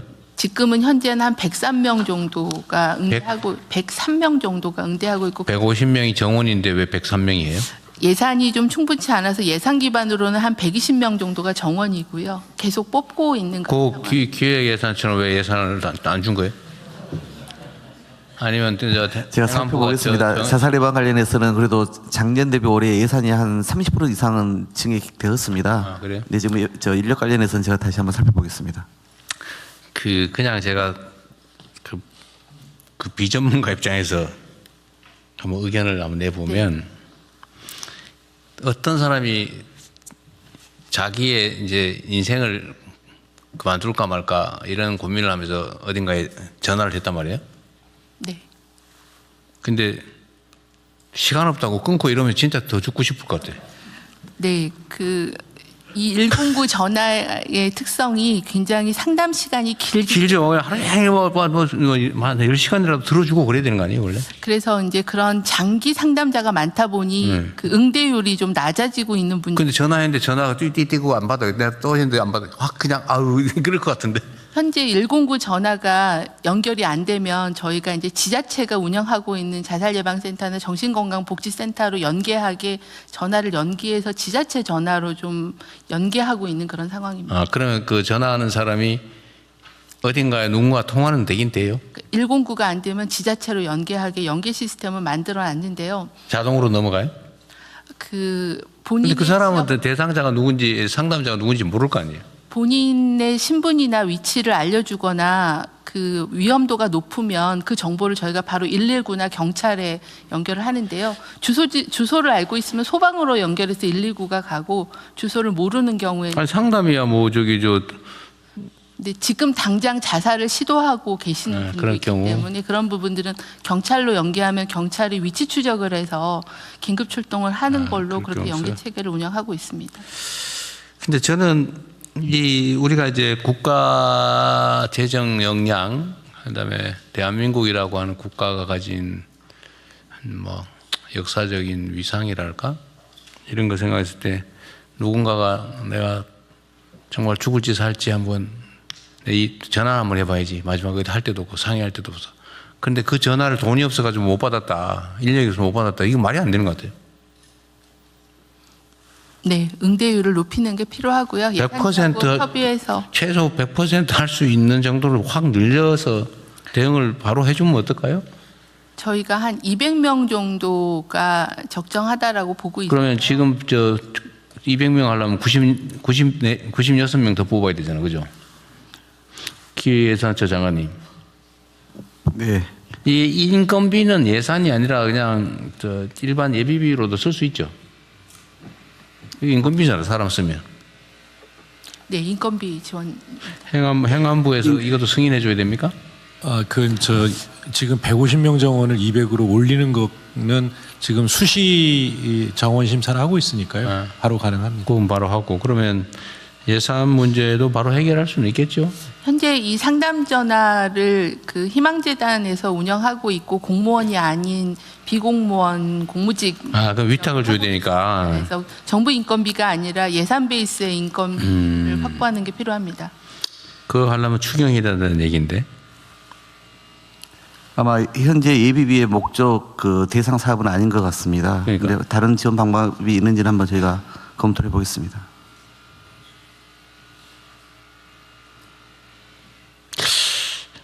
복지부나 다른 데서 좀 신경을 써가지고 일단은 임시로 민간 지원을 좀 받아보고 이러다 또 제3자 뇌물죄로 걸리는 거 아닌가 보겠다. 좀 민간 베이스에 예를 들면 뭐 저 예산을 일단 올해는 좀 쓰고 내년부터 아니면 뭐 추경 기회가 있으면 추경에서 하든지 이렇게라도 좀 하면 어떨까요? 저는 우리가 이제 정부라고 하는 게 최소한의 역할이 있는 건데 우리 국가구성원이 죽겠다고 전화했는데 전화가 안 된다. 이게 말이 안 되는 것 같아요. 훈련할 시간도 필요하겠죠? 네, 뽑아서 훈련하는 게 중요합니다. 왜 그러면 심리 상담을 해야 되기 때문에요. 네. 만약에 민간에서 뭐 재원 마련하는 것도 만약에 무리가 있으면 정부에서 임시 고용을 해서 파견해 주는 거는 한번 그 인력을 그것도 가능하지 않나요? 하는 방법을 다양한 임시 고용을 해서 파견해서 쓰다가 그런 방법도 한번 있을 것 같아요. 고용을 정부의 기간제로 일정 기간으로 뽑아서 쓰는 건 가능하죠. 정부가 직접 전화 받는 게 못할 일은 아니잖아요. 그래서 그것까지 포함해서 검토를 한번 해보십시오. 주관은 복지부에서 하고, 네, 그렇습니다. 저기 최단 기간 내에 하여튼 어떤 방법을 쓰더라도 민간에서 조달을 하든지 아니면 여기서 해서 파견을 하든지 뭘 하든지 간에 최단 기간 내에 전화해서 뚜 하는 일 없게. 네, 응대를 높이는 방안을 부처하고 협의하겠습니다. 네, 해서 요거는 최대한 신속하게 보완하도록 하시고요. 이 자살 예방 관련해서 지금 복지부 입장에서 내가 보기에는 이게 복지부가 마지막 방어선인데 이거 말고 또 필요한 게 뭐 있어요? 지금 해야 될 일. 저희가 작년 9월에 전략을 만들 때 중요한 전략 중에 하나가 저희 복지부가 하고 있는 거는 자살 시도자나 유족 등 고위험군 중심으로 하고 있는데 그거보다 더 전 단계인 자살 유발 요인을 갖고 있는 고위험 군들을 선제적으로 조치하는 거여서 범부처 계획을 만든 부분입니다. 그래서 그 부분이 잘 이행되는 게 필요하겠습니다. 저희가 자살자가 감소했는데 감소한 요인을 봤더니 경제적 문제가 큰 폭으로 감소하고 또 특히 청년이나 중장년층에서의 감소가 좀 많았습니다. 그래요? 이게 아까 말한 연체자라거나 불법 추심이라거나 이런 게 좀 나아지고 경제 상황이 개선된 부분들이 자살률이 최근에 5개월 동안 감소한 거에 큰 영향이 있었다라고 생각을 합니다. 두 번째는 지자체가 지역 특성에 맞게 그 자살에 대한 요인과 대책을 마련하는 게 굉장히 중요하다고 생각합니다. 중앙에서 일괄할 수가 없고 지역별 대책을 강화하는 게 필요해서 행안부가 올해 조직을 만들어 주셨는데 그 조직이 제대로 가동해서 지역별 자살 맞춤형 대책을 좀 더 강화하도록 하는 두 가지 범부처 노력, 지자체 노력 중요할 것 같습니다. 그 관리 예를 들면 이제 중앙 정부가 하는 거는 그래도 뭐 이렇게 직접 대통령, 총리 이렇게 막 직접 챙기고 이러면 조금은 좀 긴장이 유지될 텐데 지방 정부 쪽으로 가서 다시 거기서 또 위탁 기관으로 가고 뭐 이러면 거기에 긴장도는 사실은 그렇게 높지는 않을 수 있죠. 현재는 보건소 중심으로 의료적 대응만 하고 있는데 이제 본청에다가 자살 팀을 만들었고 이제 그 팀이 복지, 고용, 노동 그러니까 저희가 지금 범부처 노력하듯이 지자체에서도 범 분야 노력을 같이 하도록 체계를 만드는 중입니다. 아직은 시작 단계라고 봅니다. 시작 단계. 장관께서 직접 하시든지 해가지고 하여튼 자살 문제는 우리 사회가 지금 전 세계적으로도 이런 망신도 없고 그다음에 누군가가 태어나서 뭔가 외부 요인 때문에 인생을 스스로 그만 살아야 된다는 건 너무 잔인한 일이잖아요. 이게 말이 안 됩니다. 이 대한민국의 현재 위상으로 보건대 이렇게 자살자가 많다는 거는. 중요 국가과제니까 지방 정부들이 뭘 어떻게 하고 있는지 또는 그 수탁 기관들이 뭘 하고 있는지는 직접 좀 챙겨보세요. 네, 그렇군요. 한번 만나서 얘기도 한번 들어보시고요. 그 실제 어떻게 작동되고 있는지도 보고 가끔씩은 그냥 이름만 걸어놓고 안 하고 있는 그런 데도 있을 수 있거든요. 저희가 지자체 실행 계획을 매년 받아서 검토하고 있는데요. 좀 더 현장 점검과 컨설팅을 강화. 서류는 뭐 맨날 쓰던 거 잘 씁니다. 네. 대통령 국가유산청장입니다. 제가 국민 한 사람으로서 대학을 또 오랫동안 학생 가르친 입장에서 보면요. 결국은 주변의 지인이라든가 주변 식구라든가 이런 분들이 초기 내용을 잘 알 것입니다. 그런 것을 전 국민 캠페인을 같이 해가지고 각자 잘 사는 나라 캠페인도 필요할 거라고 생각합니다. 네. 저 문체부 장관입니다. 그 자살 대응에는 종교계 역할도 매우 중요한 것 같습니다. 그렇죠. 네. 상담을 받아줄 수도 있고요. 또 생명 존중 문화를 조성하는 데도 필요해서요. 종교계와 함께 지금 여러 노력을 하고 있습니다. 또 하나는 대중예술인들의 역할인데요. 이분도 저희가 고위험군위에서 관리도 하고 있지만 이들이 공동체에 긍정적인 메시지를 던져주는 것도 좋은 일이어서 그런 캠페인도 같이 지금 진행을 하려고 하고 있습니다. 천주교에서 이게 자살 예방 사업을 좀 많이 하는 편이죠? 네, 그렇습니다. 네. 대통령 기후 장관입니다. 제가 구청장 할 때 실제로 좀 해봤는데요. 주민들하고 제일 가까이 있는 사람들이 통장 반장들입니다. 네. 그 통장들은 수당도 주고 있는 상황이라 통장의 역할 중에 하나로 소위 생명 지킴이 역할을 구체적으로 부여하고 주민들 가장 가까운 곳에서 그 징후가 보이는 사람들을 관리하거나 연계해 주는 역할을 통장의 공식적 역할로 부여하면 훨씬 더 밀접하게 지원할 수 있을 거라고 판단합니다. 그것도 괜찮은 생각이네요. 거기 그러면 또 왜 일 시키고 돈 안 주냐 그럴 가능성이 있으니까 그 성과 보상을 하면 되겠네. 뭐 예를 들면 그런 사례를 찾아낸다든지 기여하면은 성과 보상을 하는 걸로. 예, 통장들에게 그런 과제를 주는 것도 방법이고요. 그것과 함께 지금 새마을운동 중앙회가 한국생명존중희망재단하고 같이 이제 민관 협력 자살 예방 사업을 하고 있습니다. 그래서 새마을운동 예, 전국적으로 새마을 지도자들이 이제 통장과 함께 그런 역할을 하게 하고 또 그다음에 상담원 경력이 있는 새마을 지도자들을 좀 모아서 교육을 시켜서 우리 상담원으로 그러니까 지금 당장 인력 충원이 어렵다면 자원봉사자를 상담 센터에 배치를 하는 방법도 모색해 보겠습니다. 소위 간변단체 중에 새마을 단체가 제일 열심히 하죠. 요새 대외 원조 사업도 잘하고 있는 것 같은데. 그렇다면 내가 새마을 한번 보기로 했는데 어떻게 되나? 비서실. 네, 일정 준비하고 있습니다. 하고 있어요? 뭐 새마을 헌신적으로 잘하니까 그걸 활용하는 것도 한번 검토해 보시고요. 또 예, 북에서 온 북향민이 32,000명. 네, 그게 자살률이 높죠. 자살률이 남쪽 국민의 1.7배입니다. 그래서 통일부의 정책 목표 가운데 우리 국민 수준으로 낮춰야 되겠다. 근데 그 중에 국민 수준으로 네. 그 공공기관의 북향민 고용 한 명도 안 하는 데가 한 절반쯤 됩니다. 그래서 그게 의무인가요? 그 인센티브를 좀 제공하게 돼 있는데요. 예. 그 저번에 서울시에 그 고용했다가 빨갱이로 몰려가지고 난리 나지 않았어요? 예, 그런 케이스도 뭐 있었습니다만 아무튼 공공기관에서 북향민 채용을 좀 해주면 크게 도움이 될 것 같고요.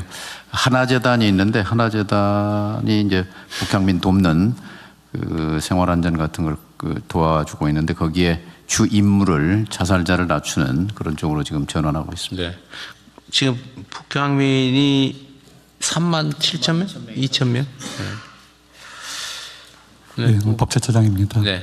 예, 그 자립 준비 청년이라고 있습니다. 그 아동 보호 시설에서 이제 주로 이제 고아나 학대 가정에서 수용돼 있다가 18세가 되면은 사회로 진출합니다. 연간 2,000명입니다.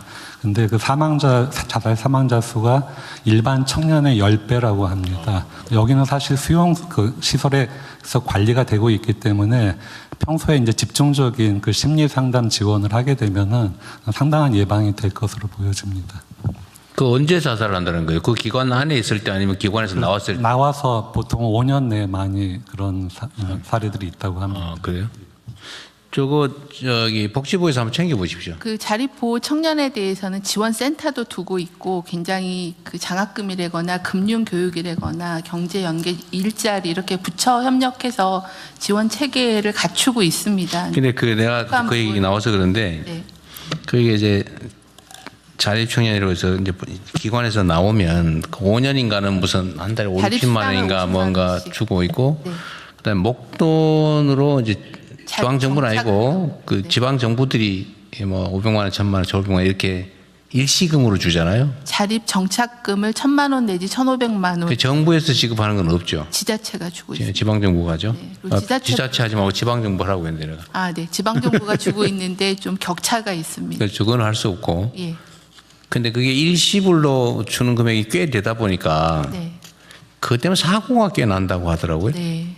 그래서 금융이나 경제 교육을 하고 있고요. 저희가 5월 7일 날 금융감독원하고 MOU를 해서 이런 자립 청년들에 대한 금융 교육을 좀 더 1대1 멘토링을 강화하는 것들 이런 것들도 하고 있고 또 취약계층에게 금융 아까 말씀하신 불법 금융에 대한 대응 방법 정신적인 상담 이런 거를 연계하도록 하겠습니다. 그것 때문에 사기, 갈취 뭐 이런 사고들이 꽤 난다고 하더라고요. 네. 그런 사례들이 거기에 대한 좀 대비책을 좀 잘 강구하십시오. 대통령님, 저희가 지난주에 청년층과 청년의 몸과 마음 건강에 대해서 이야기를 나누는 자리를 가졌었는데, 청년들 일부께서 마음 건강 접근과 관련해서 이후에 취업 과정에서 그것이 그 진로 사실이 드러날 것을 우려해서 정신건강 진로 받는 것을 좀 어려워한다는 내용이 이제 있으셨습니다. 그래서 제가 그런 부분이 많이 개선된 것으로 알고 있었는데 아직도 그런 부분이 있다면 좀 기업체 등에서 청년기 마음 건강 관련 진로 받았던 부분에 대해서 취업 과정에서 그런 부분을 어떤 그 장벽으로 생각하는 그 인식이 없어져야 될 것 같습니다. 네, 주신 여러 가지 의견들을 또 말씀들을 종합해서 저희들이 자살 예방을 위한 범정부적인 심리적 안전망을 촘촘하게 강화해 나가도록 하겠습니다. 원안대로 총리께서 선생님 좀 많이 쓰신 덕에 일단 단기적 성과는 크게 나고 있는 것 같아요. 이게 월간 100명 이상 단위로 줄어든 거는 엄청난 성과입니다. 제가 애쓴 덕이라고 말씀드리긴 그렇고요. 제가 아주 간단히 말씀드리면 정확하게 말씀드리면 그래야 더 열심히 할 거 아니에요. 이거 대통령님께서 제가 처음에 저 말씀 한번 드렸는데 이걸 보니까 전 세계적으로 실제로 최고 지도자가 관심을 가진 나라만 줄었더라고요. 정확하게. 이 자살 문제에 대해서 관심을 갖기가 어려운데 대통령님께서 이 문제에 대해서 문제 제기하시고 이렇게 조직적이고 범정부적인 노력을 기울인 덕분에 사실 저는 이 변화가 생기고 있다고 보고요. 한편으로는 전 사회가 좋아져야 되고 또 한편으로는 자살의 본질은 고독입니다. 제 이번에 보니까 고독해서 죽고 고독하게 죽고 그래서 해결책은 촘촘한 심리적 안전망을 짜는 겁니다. 그래서 아까 말씀 주신 모든 방법을 예를 들어 농촌이면 농촌 노인들에 대한 뭐 지도자들 뭐 군은 군대로 모든 부분에 있어서 촘촘하게 주변을 짜는 노력을 하고요. 정부가 예산 지원하는 것도 필요한데 아까 말씀처럼 사실은 종교계라든가 이런 부분의 노력이 필요해서 저희들이 각계 종교 지도자들이나 또는 사회 여러 부분에 대해서 여러 가지 부탁을 하고 있습니다. 다들 같이 노력해 나가면서 저희들이 이 문제를 해결하도록 그렇게 저희가 잘 챙겨 나가겠습니다. 네. 참 내가 아까 하나 까먹었는데 이게 이제 자살의 원인이라고 하는 게 막 뚜렷한 뭐가 있는 게 아니고 아주 조금씩 온 영역에 산재돼 있잖아요. 그래서 거기에 대한 대책도 아주 산발적으로 막 다양하게 미세하게 할 수 있는 걸 뭐 저런 걸 하나 싶은까지 다 해야 되는 상황이잖아요. 그래서 여기 내용 중에 보면 번개탄 얘기 있거든요. 네, 현재 지금 자살 번개탄 관리 얘기인데 번개탄이 두 번째로 많습니다. 그래서 그 관리 대책을 얘기하는데 이거 혹시 희화화되지 않게 좀 각별히 신경 쓰십시오. 이게 야 그게 대책이냐 뭐 전에 한번 그런 데 있었거든요. 근데 이거를 너무 이렇게 키우거나 이게 마치 중요 대책인 것처럼 이런 곤란하고 이것조차도 관리해야 될 정도로 중요한 의제다. 예, 그런 관점에서 그런 관점, 그렇게 해야 됩니다. 저희 웃음거리 안 되게. 네. 다음은 부처 협조 사항입니다. 비긴급 상담 번호의 110 통합 실행 계획 국민권익위원장님께서 말씀해 주십시오. 예, 국민권익위원입니다. 비긴급 상담 번호의 110 통합 실행 계획과 관련한 부처 협조 사항을 말씀드리겠습니다. 기관의 전화번호가 너무 많아서 국민이 불편하다고 대통령님께서 여러 번 말씀하셨습니다. 이에 국민권익위원회는 120 전화 한 통이면 모든 기관으로 연결되고 필요한 상담을 받을 수 있도록 비긴급 상담번호의 120 통합사업을 추진하고 있습니다. 주요 내용은 중앙정부와 공공기관 상담번호 697개를 모두 안내 연결하는 110의 정부 114화, 그리고 34개 중앙정부 대표번호의 통합, 그리고 23개 일반 상담 콜센터의 통합, 110과 94개 전문 상담 콜센터를 원스톱에 연계하고 AI 기반 서비스로 전환하는 110의 상담 포털화입니다. 구체적인 내용과 일정은 자료를 참고해 주시기 바라고 110 통합 사업이 내실 있게 추진할 수 있도록 몇 가지 사항을 요청드립니다. 먼저 110에서 정확한 기관 안내를 할 수 있도록 부처별로 담당관을 지정해서 상담 데이터를 관리해 주시고 올해 말에 구축할 상담 기초정보 공동관리 시스템이 차질 없이 운영될 수 있도록 협조해 주시기 바랍니다. 다음으로 대표번호와 일반 상담 콜센터 통합에 참여하는 부처는 사업 추진 과정에 대한 모니터링과 문제점 개선에, 또 전문 상담 콜센터를 운영하는 부처는 시스템 연계에 각각 협조해 주시기 바랍니다. 마지막으로 상담사분들이 좋은 환경에서 수준 높은 서비스를 제공하기 위해서는 적정 임금 보장과 처우 개선이 꼭 필요합니다. 관계 부처들의 협조를 부탁드립니다. 이번 120 통합을 통해서 국민의 불편이 줄어들고 국민과 정부의 소통이 한층 더 원활해질 수 있도록 사업을 잘 추진해 나가도록 하겠습니다. 이상입니다. 정부 공공기관 상담 전화번호가 총 697개예요? 예, 그게 사실은 정확하지는 않습니다. 너무나 많아서. 이보다 더 많을 수도 있어요. 예, 더 많을 수도 있는데 기관별로 이 정도 되지 않겠나라고 거의 추정치에 가깝습니다. 예.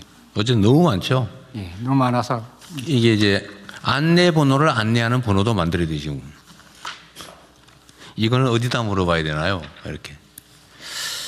어쨌든 이거 그러면 우리나라에 신고 상담 전화는 2개가 되는 거예요. 예를 들면 119 긴급 전화. 예. 범죄 신고는 112. 그건 남아 있는 거예요? 그렇습니다. 그러면 112 남고 긴급 상담. 예. 114는 전화번호 안내. 그 여전히 해요? 예, 그렇습니다. 그 전화번호 안내. 114, 112, 119, 110. 요 정도, 4개 정도로? 예, 120, 이제 지방정부는 120. 예. 비긴급 전화기 때문에요. 긴급 상담이 필요한 109나 129 복지 위기 전화는 유지하는 걸로 논의 중입니다. 그건 뭐 그냥 유지는 해요. 네. 예, 긴급 전화에 대해서는 이 전화를 통해서도 들어올 수 있게는 해야 되겠죠. 그래서 그게 지금 110으로 들어온다고 하더라도 그 자살 관련된 이런 부분은 굉장히 전문 상담사가 필요한 부분이라서 연결해주고 110의 상담사가 상담해 줄 수는 없고 연결을 해주는 연결해주고 연결을 하는 과정에서도 110 상담사가 상담한 내용을 그대로 다 옮겨주는 다시 한번 추가로 또 설명하지 않는 재차 설명하지 않고 설명한 내용을 그대로 다 옮겨서 연계시키는 그런 방안을 강구하고 있습니다.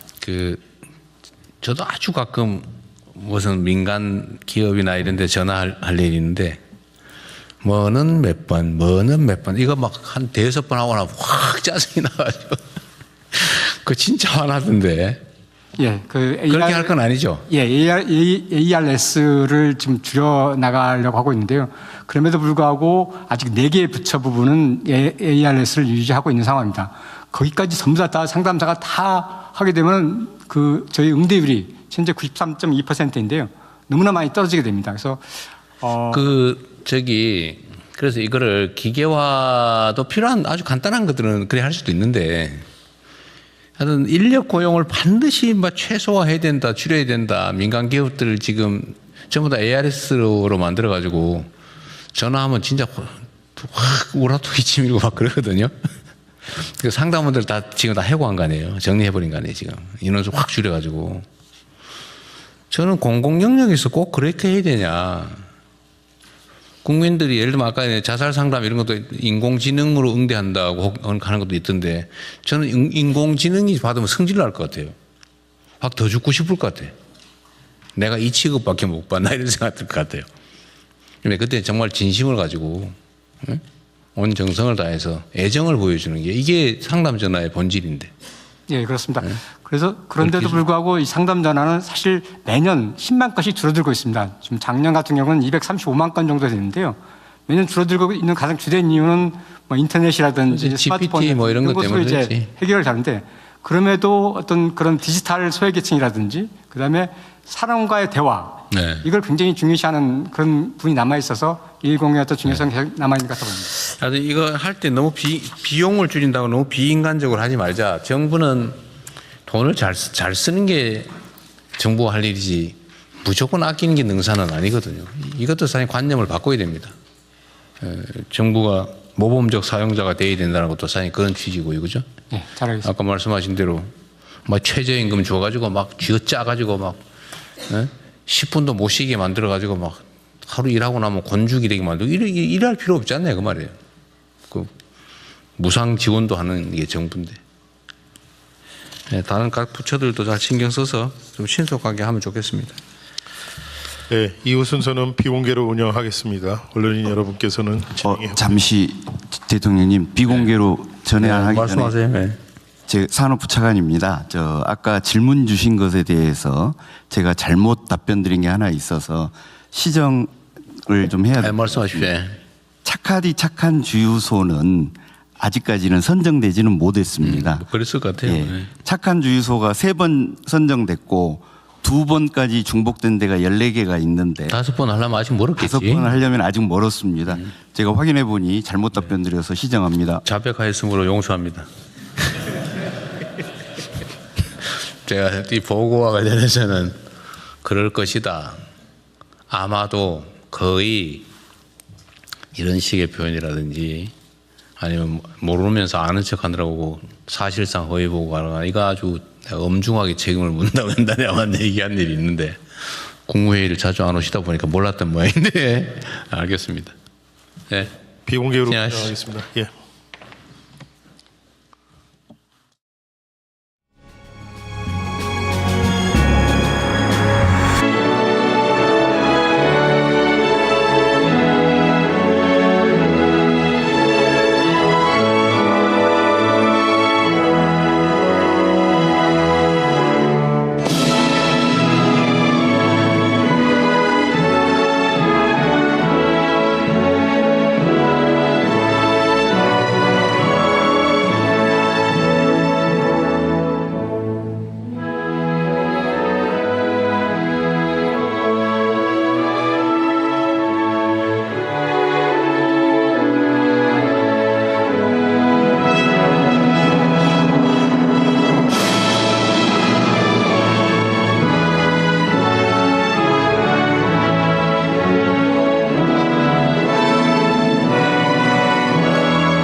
바로 모두 자리에 앉아 주시기 바랍니다.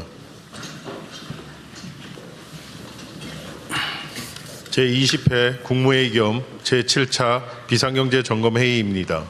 대통령께서 개회선언과 함께 모두 말씀을 하시겠습니다. 네, 제20회 국무회의를 시작하겠습니다.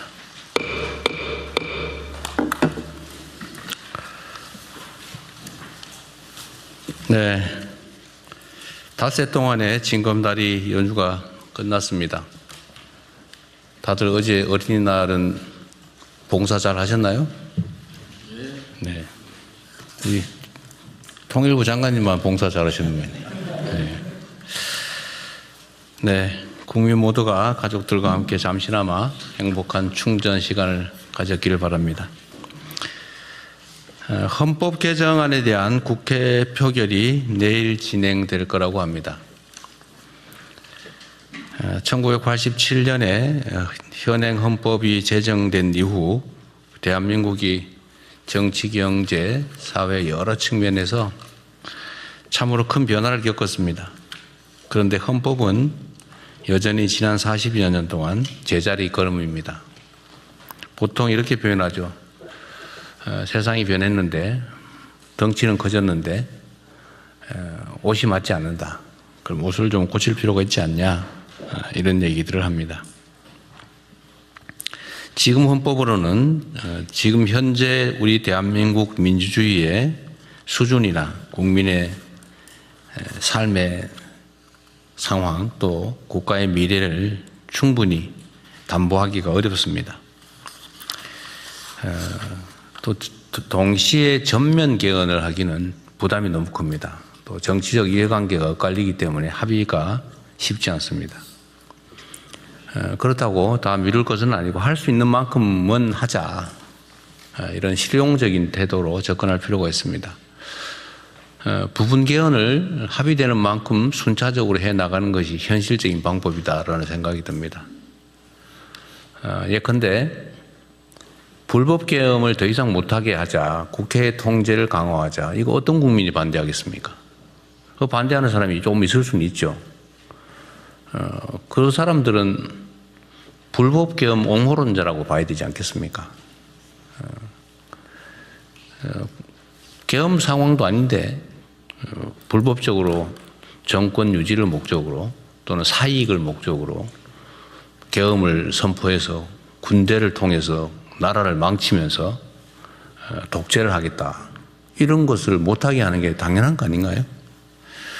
그래서 이 비상계엄에 대한 합리적 통제를 헌법에 넣자. 이건 누가 반대할까 싶습니다. 또 한 가지는 지금 또 5.18이 다가옵니다. 국민이 맡긴 권력, 국민이 맡긴 나라를 지키라고 준 총칼로 국민을 살상하고 헌법 질서를 파괴한 광주 5.18 사건과 같은 일이 다시는 벌어져서는 안 되겠죠. 5.18 때가 되면 누구나 그렇게 말합니다. 5.18 정신을 헌법 전문에 넣자. 그래서 또 일각에서는 부마행정 정신도 넣자. 누가 반대합니까? 공개적으로 다들 얘기하지 않습니까? 뭐 여당, 야당 할 것 없이 다 하죠. 근데 이번에 헌법 전문에 실제로 넣을 기회가 됐습니다. 그건 왜 반대합니까? 말이 안 되죠. 지방자치를 강화하자. 모든 국민이 동의하는 일입니다. 반대할 이유가 없는 이 헌법 개정안에 표결이 내일 이루어집니다. 오랜만에 만들어진 기회인데 모든 국민이 동의하는 이 당연한 그리고 모든 정치권들이 이때까지 이구동성으로 말해왔던 것들을 내일 실천했으면 좋겠습니다. 지방선거가 이제 다가옵니다. 선거라고 하는 것은 민주주의를 취하는 민주공화국에서 가장 중요한 절차죠. 헌법에 대한민국의 가장 고위 규범에 나라의 주인은 국민이다 라고 써 있습니다. 그러나 지리적 또는 뭐 여러 가지 사회적 여건 때문에 모두가 모여서 의사결정을 하기 어렵습니다. 그래서 대리인을 뽑아서 그 대리인들이 공동체 모두에 관한 일들을 하게 하는 것, 이게 선거제도 아니겠습니까? 그게 잘 뽑아야죠. 그러려면 이 선거권을 가지는, 선택권을 가진 우리 국민들께서 정확한 정보를 접할 수 있어야 됩니다. 그래서 국민들의 의견, 의사를 왜곡하기 위해서 가짜 정보를 유포한다든지 또는 의사결정을 방해한다든지 돈으로 매수한다든지 권력을 가지고 개혁을 한다든지 조작을 한다든지 이런 일이 절대 있어서는 안 됩니다. 그래서 선거인들이 자유롭게 선거에 관한 후보에 관한 정보를 수집하고 그 정보에 의해서 합리적인 판단을 할 수 있도록 하는 것은 정부의 가장 큰 책무라고 생각이 됩니다. 제가 전에 경찰, 검찰 그리고 감사, 선관위 이 기관들한테 이런 당부를 드린 일이 있습니다. 소위 3대 선거 범죄에 대해서는 신속하게 엄정하게 대응해야 된다. 예를 들면 상대를 음해하기 위해서 흑색선전을 하는 행위 또는 금품을 살포해서 선거 질서를 어지럽히고 표를 매수하는 행위, 또 하나는 공직자들의 선거 개입 행위죠. 이 범죄들에 대해서는 아주 과감하게 신속하게 엄정하게 대응하시기 바랍니다. 그리고 지금 최근에 하나 문제된 게 있던데요. 관련해서 몇 가지 말씀을 또 추가로 드리겠습니다. 산림청 청장 나오셨어요? 예, 있습니다. 네. 또 산림청 지휘기관이 농식품부죠? 예, 그렇습니다. 산림 훼손이 된 경우에 그 복구공사를 무슨 위탁을 입찰을 해서 맡겼더니 엉터리로 나무를 심어놓고 나무가 다 죽었더라. 근데 복구시키려고 예를 들면 하자 보수시키려고 봤더니 회사는 다 없어졌더라. 근데 이게 하루 이틀이 아니고 수년간 계속된 일인데 왜 산림청이나 농식품부는 지금까지 몰랐을까? 또 혹시 알고도 조치를 했는데 왜 조치 내용이 이렇게 부실했을까? 저는 어떤 언론에서 이걸 열심히 보도하고 있던데 하여튼 이 문제에 대해서는 하나의 사례죠, 사례. 그 얘기를 하자는 것만이 아니고 제가 얼마 전에 한 몇 주 전에 이런 얘기 한번 한 거 있지 않습니까? 각 부처청 단위로 비정상의 정상화 과제들을 발굴하고 또 시정하고 필요하면 대책도 세우고 하라고. 우리가 지금 해야 될 일은 두 가지죠. 뭐 미래를 향해서 더 나은 비전을 만들고 정책을 만들고 일을 잘해 나가는 거 이거 중요하죠. 그런데 원래 하고 있던 일 중에서 제대로 못하고 있던 엉터리 또는 부실한 또는 효율이 떨어진 일들을 발굴해서 그건 없애든지 바꾸든지 해야 되겠죠. 그래서 그런 과제들 그런 아이템들을 좀 발굴을 해라 라고 했는데 잘하고들 계시겠죠? 대답이 없어요 별로. 예, 국조실에서 예, 네. 국무일차장입니다. 네. 국조실에서 전부처 그걸 받아서 지금 총괄 TF에서 점검을 하고 있습니다. 네, 다 이미 다 받았어요? 네, 그렇게 빨리 되기는 어려울 텐데요. 그거 쉽지 않습니다. 이게 전에도 한번 말씀드렸지만 똑같은 걸 보고도 발견을 못해요. 보고도 모른다니까요. 제가 전에 예를 한번 들었잖아요. 좁은 골목에 이렇게 화단 만들어가지고 거기다 배추 심어 먹고 대파 심고 가는데 그 보고도 그게 문제인 줄은 몰라요. 왜? 하도 오랫동안 그대로 계속됐으니까. 보고도 저건 원래 있던 거지. 그런데 이거 원래 잘못된 거죠. 오래 방치됐다는 이유로 거의 정상이 될 수는 없는 거죠. 근데 이거는 다른 시각을 가지 않으면 잘 안 보여요.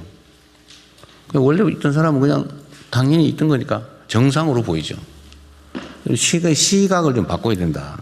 예를 들면 문제의식을 가진 사람들의 의견을 듣든지 아니면 현장을 솔직히 실제로 가보든지 아니면 전부 다 모여서 한번 정말 다 우리가 좀 비판적 시각에서 우리가 하고 있는 일들의 문제를 한번 찾아보자고 해서 다 털어보든지 뭐 어떤 뭔가 이런 기존에 해왔던 것과 다른 노력을 하지 않으면 안 보입니다. 열심히 하는데 다 헛스윙이에요. 그렇게 되면 안 된다는 거죠. 그래서 요거 시간을 제가 아까 비서실장한테 6월 중순 정도까지 해보는데 어쨌든 한 달 한 반 정도 지금까지 한 달은 됐을 텐데요. 그 사이에 좀 색다른 시각으로 좀 찾아보세요. 그러니까 이 산림청 같은 이런 일이 벌어지는 거예요. 이거 몇 년 동안 했는데 그건 넘어왔잖아요 지금. 왜 그걸 언론이나 소위 비판적인 야당 국회의원들이 자료 수집을 요구를 해서야 비로소 발견합니까? 그 제가 처음에 내가 취임 초에 이런 얘기 했잖아요. 야당에게 고맙게 생각해라. 언론에게 고맙게 생각하자. 왜냐하면 우리가 못 보는 것도 찾아주거든요. 그 전에 제가 이 지시도 나는데 나중에 한번 점검할 겁니다. 그 야당이든지 언론이든지 시민단체든지 무슨 전문가든지 지적했던 것들이 어떻게 시정되고 있는지 그 하고 계시겠죠 다들. 언제 지적된 건 이런 게 있다. 이런 게 있는데 이건 이렇게 시정했다. 이런데 시정을 못하다 아니면 지적이나 보도가 이런 게 오히려 문제가 있다. 이렇게 해서 정리를 해야죠. 그냥 적당히 넘어가면 안 되잖아요. 원래 국정감사나 이런 데서 지적된 것은 그 결과 보고를 국회에 하게 돼 있죠 아마. 뭐 그러니까 나름대로 확인했을 겁니다. 근데 언론이나 민간에서 지적된 것 또는 민원의 형태로 제기된 거 이런 거를 체크했는지 잘 모르겠어요. 그래서 우리 막 정부에 연간 천수백만 건의 민원이 들어오잖아요. 그거 정말 보물창고 같은 겁니다. 그냥 귀찮아서 이렇게 하지만 뭔가 행정개혁을 하겠다, 좀 문제 있는 문제를 시정하겠다는 시각을 가진 사람 입장에서 그거 되게 고마운 거예요. 우리가 모르는 거 가르쳐 주잖아요. 우리가 존재하는 이유가 어쨌든 국민에게 더 나은 삶을 만들어주기 위한 거고, 나라의 주인이 국민이라면서요. 꼭 국민이 이런 개별을 받아 있긴 하지만 이런 문제가 있습니다 지적하면 그게 개인적 이익을 추구하는 행위라면 모르겠지만 상당수는 구조적인 문제란 말이에요. 그게 고맙죠. 그걸 뒤져보면 우리가 해야 될 일이 잔뜩 들어있어요. 얼마나 좋아 그게. 보물창고 같은 거라니까요. 그 민원이라고 하는 민원, 특히 집단 민원 이런 거 있잖아요. 저는 저한테 막 개인적으로 이거 문제입니다 그러고 보내주면 제가 가끔씩 메시지로 밤늦게 보내잖아요. 여러분들한테. 그거 고맙더라니까요. 지적해 주니까. 내가 모르는 거 가르쳐 주는 거잖아요. 기회죠, 기회. 어쨌든 그런 새로운 좀 시각으로 각자가 맡은 부처청이 맡고 있는 일들을 또 장관이나 이게 위원장이 다 알 수 없잖아요. 그거 알 수 없으면 다시 또 차관이든 실국장이든 또 과장이든 밑으로 내려갈 텐데 그 사람들한테도 제가 하는 얘기를 똑같이 나누면서 생각도 바꿔서 일선 실무자들까지도 내가 맡고 있는 일 중에 이거는 이런 문제가 있어. 적당히 넘어갈 게 아니고. 그래서 가장 말단에서 실무자가 제일 중요해요. 실무자한테 말을 하게 해야지. 말을 들어야죠. 그런 기회들 좀 많이 가지세요.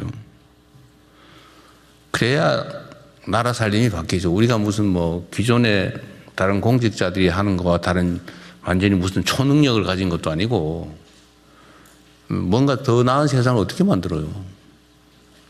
우리가 특출난 능력이 있어서가 아니란 말이에요. 초인이 아니잖아요. 그냥 평범한 사람들이잖아요. 근데 더 나은 상황을 만들 수 있어요. 이런 관심을 통해서. 그래서 각자가 맡고 있는 좀 비정상적인 또는 비효율적인 일들을 최대한 찾아내서 그걸 교정하는 거예요. 손발이 좀 바쁘겠죠. 콩알 모으듯이 하자. 획기적인 한 방은 없다.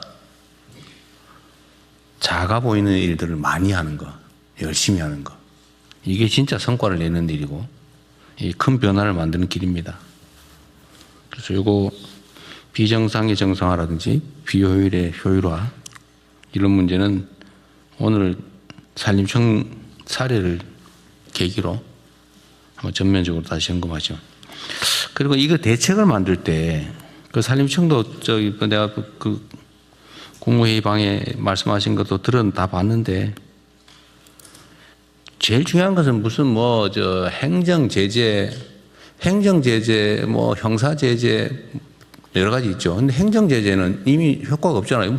아니 회사 새로 만들어가지고 벌떼 입찰하듯이 해가지고 한 다음에 회사 없애버리고 또 가서 딴 몽도 만들고 그 언론에서 보도 잘했던데 표를 만들어서 봤더니 이렇게 임원들 이런 거 쫙 표를 만들 수 있잖아요. 요즘은 그거 너무 쉽거든요. 그 표를 만들면 이게 똑같은 사람이 다니면서 하고 있는 거예요. 그 몇 명이 해, 몇 명이. 전에 내가 경기도에 무슨 부동산 그 쪼개기 투기하는 거 있잖아요. 막 땅 사가지고 쪼개가지고 팔고 나 도망가고. 그것도 다 법인 뒤져가지고 다 해봤더니 똑같은 몇 사람에서 회사 만들어 쭉 하고 있더라고. 표 만드니까 몇 사람으로 쫙 집중이 돼요. 이거 언론들도 다 하는 걸 왜 정부 부처는 못 하겠어요? 그 행정제재를 아무래도 소용없죠. 새로 만드는데. 그러니까 소용없고. 형사제재, 그 바지 사장 내세워가지고 그 조사받고 벌금 해봐야 벌금 몇 푼 나오고 그걸 또 바지 사장 내서 또 만들고 이러면 되는데 그게 무슨 소용이 있어요? 그것도 몇 년씩 걸리고. 그리고 그 사이에 온갖 부정 비리가 발생하죠. 막 로비하고 막 정치인 쫓아다니고. 그게 부정부패 원인이 되잖아요. 그거 제일 깔끔하게 해결하는 거 돈을 뺏으라니까요. 입찰할 때 입찰 보증금을 확 올려요. 보증금을 확 올려가지고 낙찰된 회사를 다 뒤져요. 그 진짜 사무실이 있는지 직원이 있는지 페이퍼 컴퍼니인지 확인해가지고 만약 페이퍼 컴퍼니고 부정부패가 있는 기업이다 그러면 보증금 몰수한다고 해보세요. 그 누가 그 가짜 회사 만들어 입찰하겠어요? 경기도에도 입찰이 하도 뭐 많다, 뭐 수백 대 1 그러길래 이거 했더니 40%가 순식간에 줄어들더라고. 걸리면 돈 뺏기니까요. 그거 왜 하겠어요? 그거 아예 못하게 만들어 버려야지.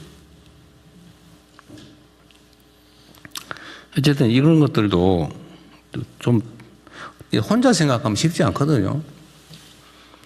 그래서 브레인스토밍을 자주 해야 돼요. 민간인들도 좀 모으고 뭐 하면 아이디어 많잖아요. 또 황당무계한 소리를 해도 막 칭찬해주고 그래야 돼요. 그러면 얘기를 안 해. 그게 말이 되는 소리야 이러면 안 돼요. 그러면 말을 안 해 그다음부터. 그래서 상사들이 무섭거든요.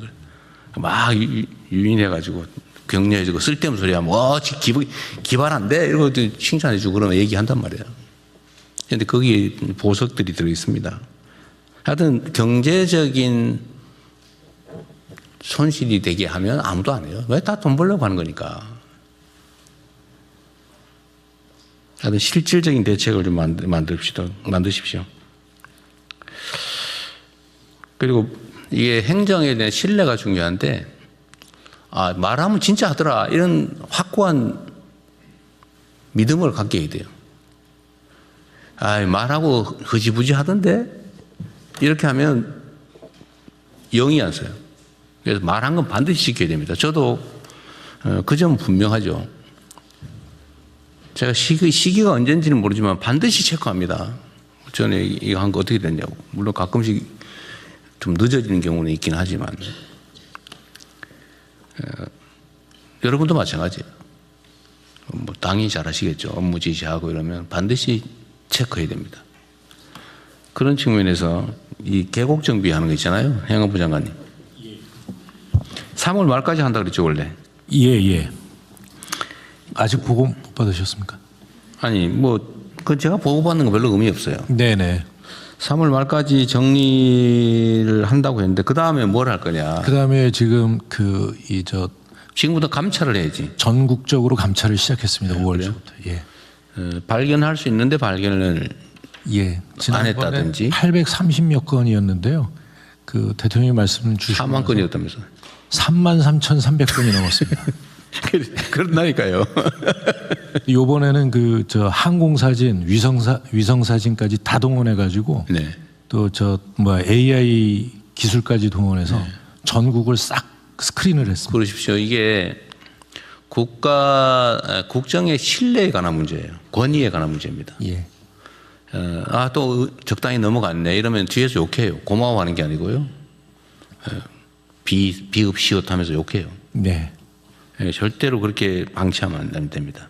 네, 이거는 일종의 바로미터 같은 거에서 어떻게 되나 지켜보는 사람이 많아요. 단속을 했다는데 진짜 없어졌나?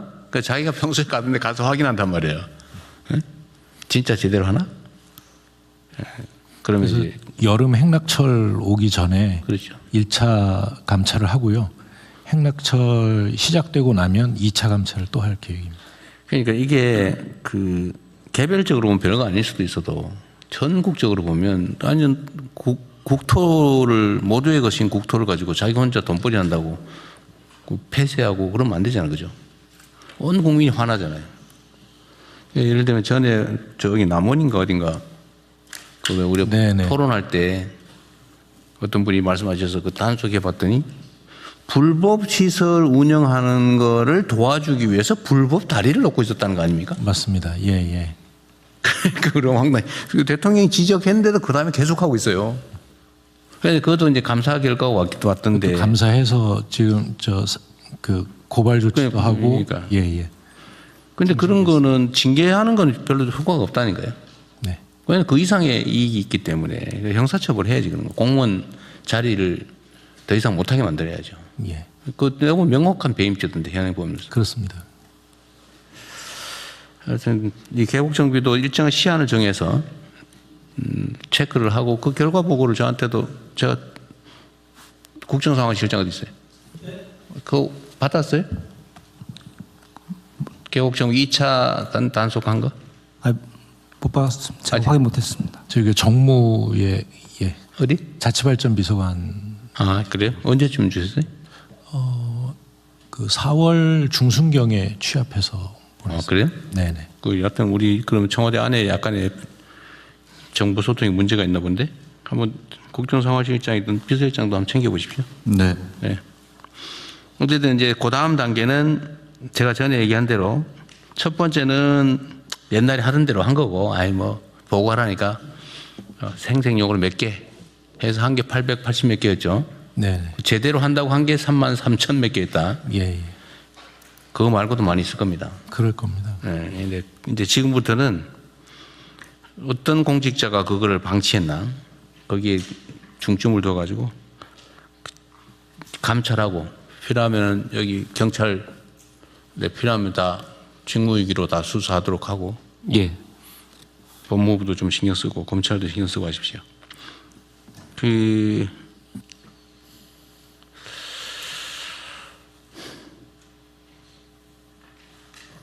나도 이번 여름 전에 다 정비를 끝까지 하여튼 요거는 마지막 한 개 남을 때까지.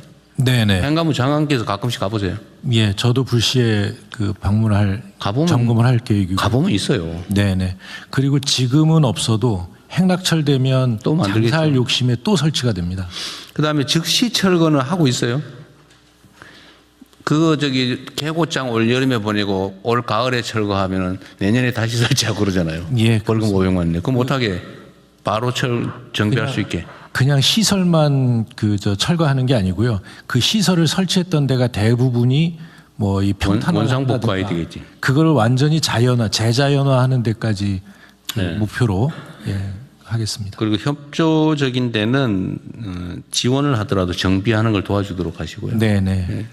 무조건 단속 일변도가 아니라 좀 탈출할 수 있게. 네네. 지방정부하고 협력하고 필요하면 정부의 예산 지원을 좀 해줘도 좋은데 정비하고 정상적으로 사는 거는 적극적으로 지원해 주도록 하십시오. 네, 그렇게 하겠습니다. 네, 어쨌든 우리가 국정을 맡은 지가 이제 1년이 거의 다 돼 가는데 그동안 다들 열심히 잘해 주셨어요. 잘해 주셨는데 이게 이제 또 1년 정도가 지나면서 이게 또 관성화 되는 경우도 있죠. 그러지 않도록 좀 각별히 유념해 주시기 바랍니다. 그래서 우리한테는 별로 중요하지 않은 여러 가지 정말 엄청난 일들 중에 부수적인 작은 일처럼 보여도 이 작은 일들에 그 인생이 달려있는 국민들이 수백, 수천, 수만, 수십만씩 있어요. 우리는 별거 아니지만 여러분들이 하는 일. 민원 각별히 챙기시고 얘기 나온 김에 지금 민원 처리 방안에 대해서는 종합적인 대책들을 좀 강구는 하고 있나요? 민원이 없는 부처가 없을 텐데 하여튼 민원을 이거 귀찮은 거 막 처리해야 되는 거 이렇게 생각하지 말고 우리가 해야 될 일을 알려주는 고마운 당사자다. 우리가 해야 되는 국정의 상대다. 실제 그렇게 생각해 줘야 됩니다. 그래서 제 임기가 끝나는 때쯤에는 민원이 절반으로 3분의 1로 줄었다. 이렇게 얘기할 수 있어야죠. 반복 민원들은 설명을 하든지 해결을 하든지 둘 중에 하나 해야죠. 방치하지 말고. 평생 민원 때문에 쫓아다니는 그런 사람들 많아요. 그 정부가 불친절해서 그렇다니까요. 시간 충분히 내고 설명 설득하고 안 되면 뭐 다른 수를 내더라도 이렇게 끝내야지. 그 되지도 않을 또는 억울한 민원 가지고 평생 쫓아다니고 그렇게 하면 되겠습니까? 그런 사람이 내가 보기 수십만이 넘을 거예요 아마. 네, 이상입니다. 이후 회의는 국무총리께서 진행해 주시겠습니다. 네, 우선 현안 토의